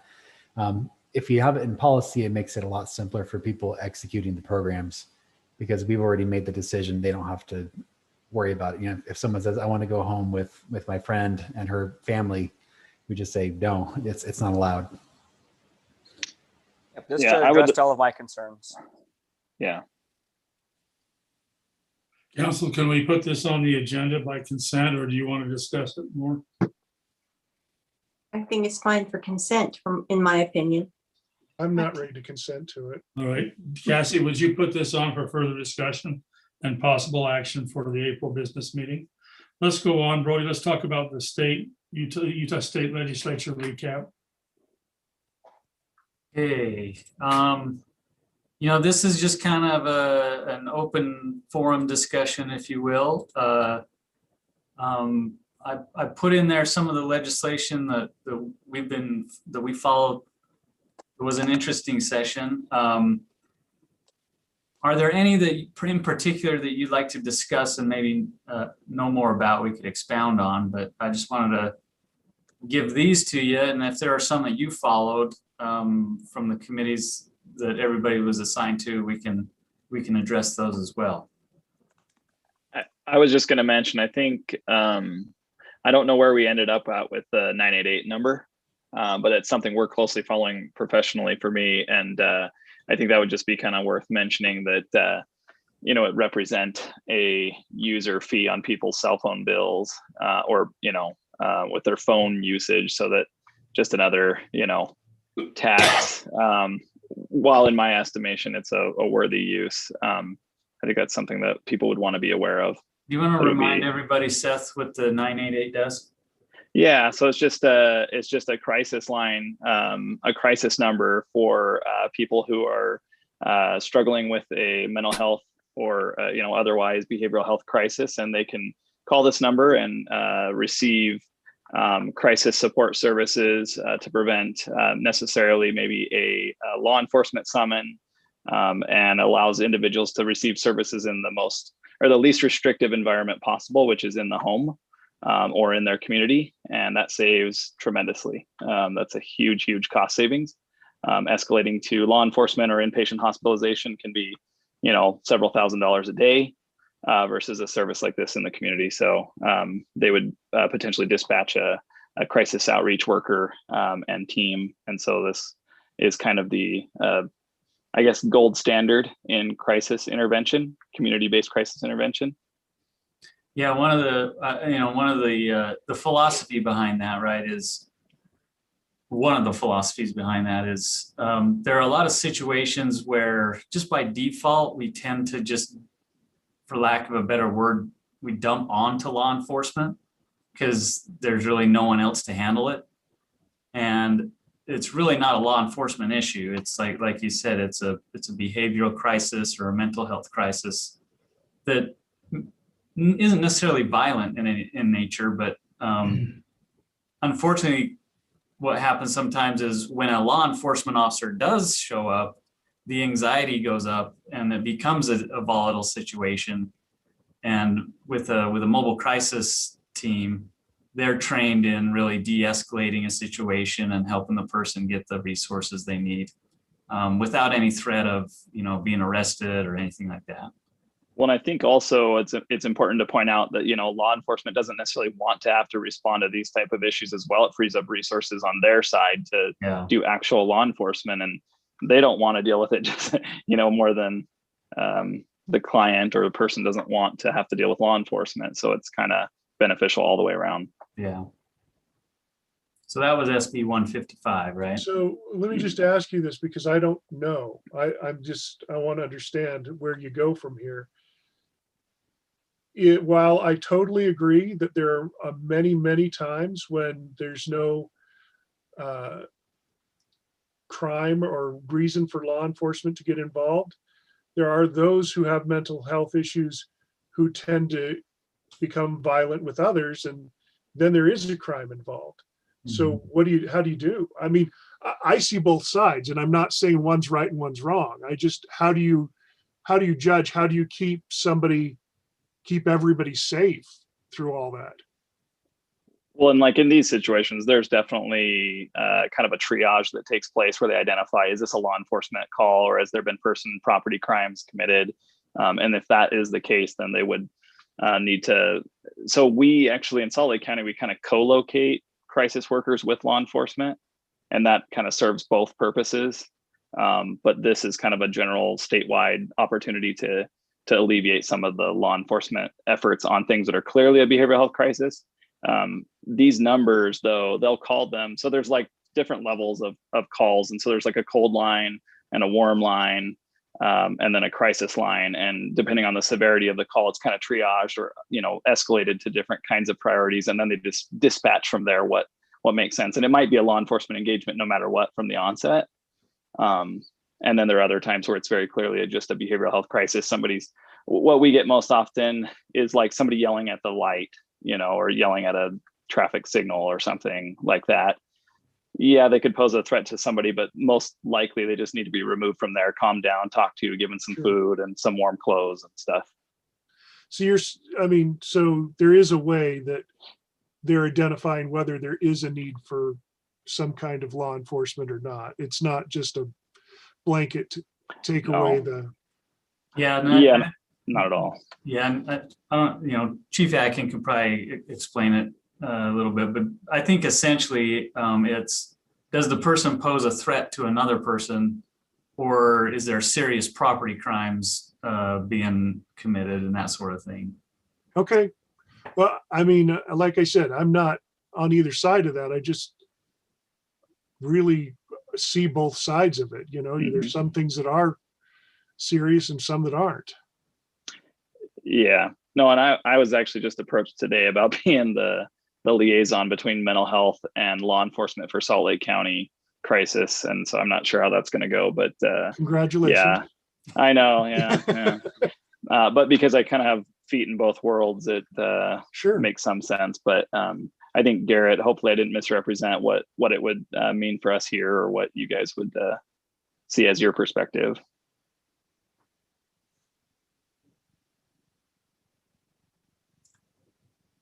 There are just a lot of police bills this year. Apparently not. But Yeah, I think He's we can okay with speak it. for Garrett and say he's fine with what you said. Silence means consent. okay. Did All right. we? Sorry, I was going to ask another question. Did we? So, what was the final verdict? I know you sent a summary, Brody, on the exterior cladding and where we drew the line for building materials. Yeah. So let's see. That was HB 98. It started out being very restrictive for cities on our ability to regulate things like building style, building materials.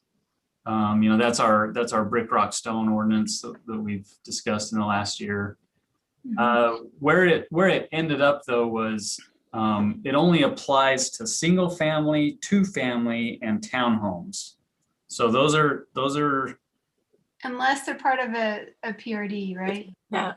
Development agreement. Yeah. So if it's subject to a development agreement, or if they ask for it and get a benefit in return. So such as more density.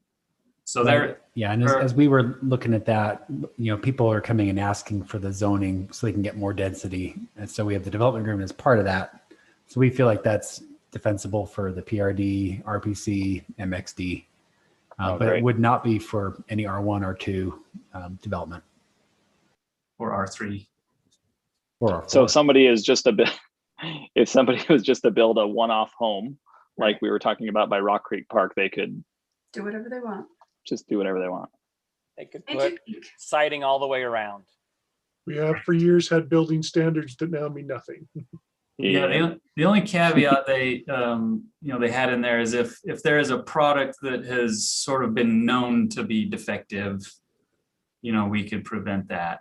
But there was a specific definition on what that means and that sort of thing. Like the flying 2x4 test. Is that what it was? Something like that. Sorry. Yeah. So that one, we'll probably have to rework some ordinances to get in compliance with that. We'll have to take a look at that. Do we have a deadline to be compliant on that? These are all effective mid-May. And so we don't necessarily have to change the ordinance. I mean, obviously we want to, so we don't have, planning commissions and Royce and Noah applying things that can't be applied. But the developer could always bring up that law and say, hey, you can't make me do that. And they'd be right. Because where the state has acted, we can't act against what the state said. We can't secede, right? No. This was proceed or seceding, so darn it.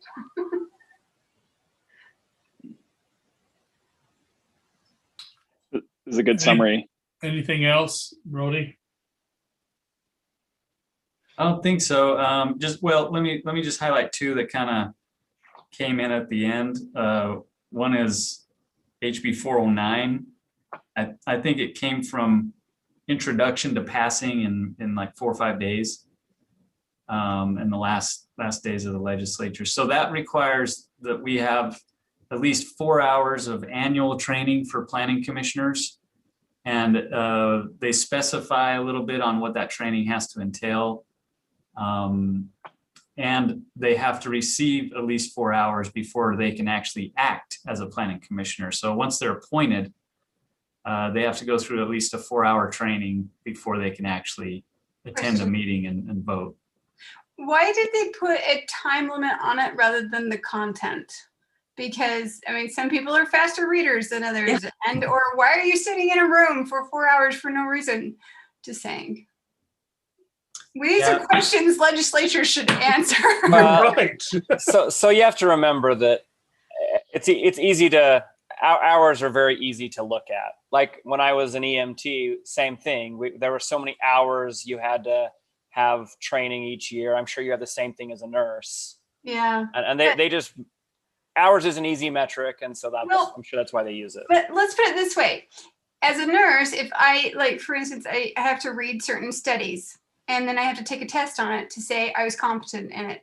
And that's already been allotted a certain amount of time. So if I'm faster at it and more competent in it already, then I can do it in less time than what it's been allotted for the average. Does that make sense? Mm-hmm. So this is why I'm like, why don't they come up with things like this? You know? Well, maybe it can be kind of like mechanical flagged hours or something, you know, where it's like what you're saying, where you study hours for the equivalent of a 4-hour information, 4 hours worth of information, whether it takes them an hour or 10 hours to do it. Right. You know. Then the other part of that bill was the conditional uses are required to have objective standards. And so we'll have to look at our ordinance and see if some of our conditional uses are sort of kind of vague on what those standards are. Okay. So the other one was just the water bill, SB 199. So we have to have a plan of how we're going to put in water meters for secondary water by the year 2040. And we can't increase rates to do it by more than 10% in a year unless it's either some catastrophic reason or we notify everybody first. But so that's a requirement now. We have to have that plan. So mandate to change out our meters, and now it's a mandate of how we can pay for it, and now it's a mandate of how soon we can pay for it, and we have to tell them and create reports for them and create another bureaucratic area. Okay. Yeah. Great idea. It just passed the buck. That was perfectly summed up. So that's it. Okay. Paul, to do justice to our training, would you agree to postponing that training until our business meeting? The business meeting tonight, or you mean next, like 3 weeks from now? In April. Oh man, I was really looking forward to presenting tonight. Were you? Okay. Mayor, I'm up for it tonight. I serve at your pleasure. No, I'm fine to do it either way. Council, what would you like to do? We've got probably 45 minutes in a closed session. Let's postpone it. What the hey? Yeah, if we've done it for 45, that gives us till after 10 anyway. And 45 is probably you being conservative. Okay. Paul, let's put that off. And I know it's like you're like fine wine. As it ages, it gets better. I wouldn't know. Darn it. Cheese. Yes. Cheese. Paul definitely gets smellier with age. Okay. I'm going to declare that we're now in a business meeting, in a special business meeting, and look for a motion to adopt the agenda. So moved. So moved. I have a first and a second by Lisa and Seth. Yep. Any further discussion? All in favor? Aye. Aye. Any opposed? Okay, thank you, council. Item number 2, proposed joint proclamation 2102 designating April 2021 as Sexual Assault Awareness Month. Council, you'll remember that we were approached by Safe Harbor and asked if we would join them and if the cities and county would April is Sexual Awareness assault awareness in the nation. So this is just to put us in step with everyone else. We need any further discussion on this? Yeah. If we don't need it, I'd entertain a motion.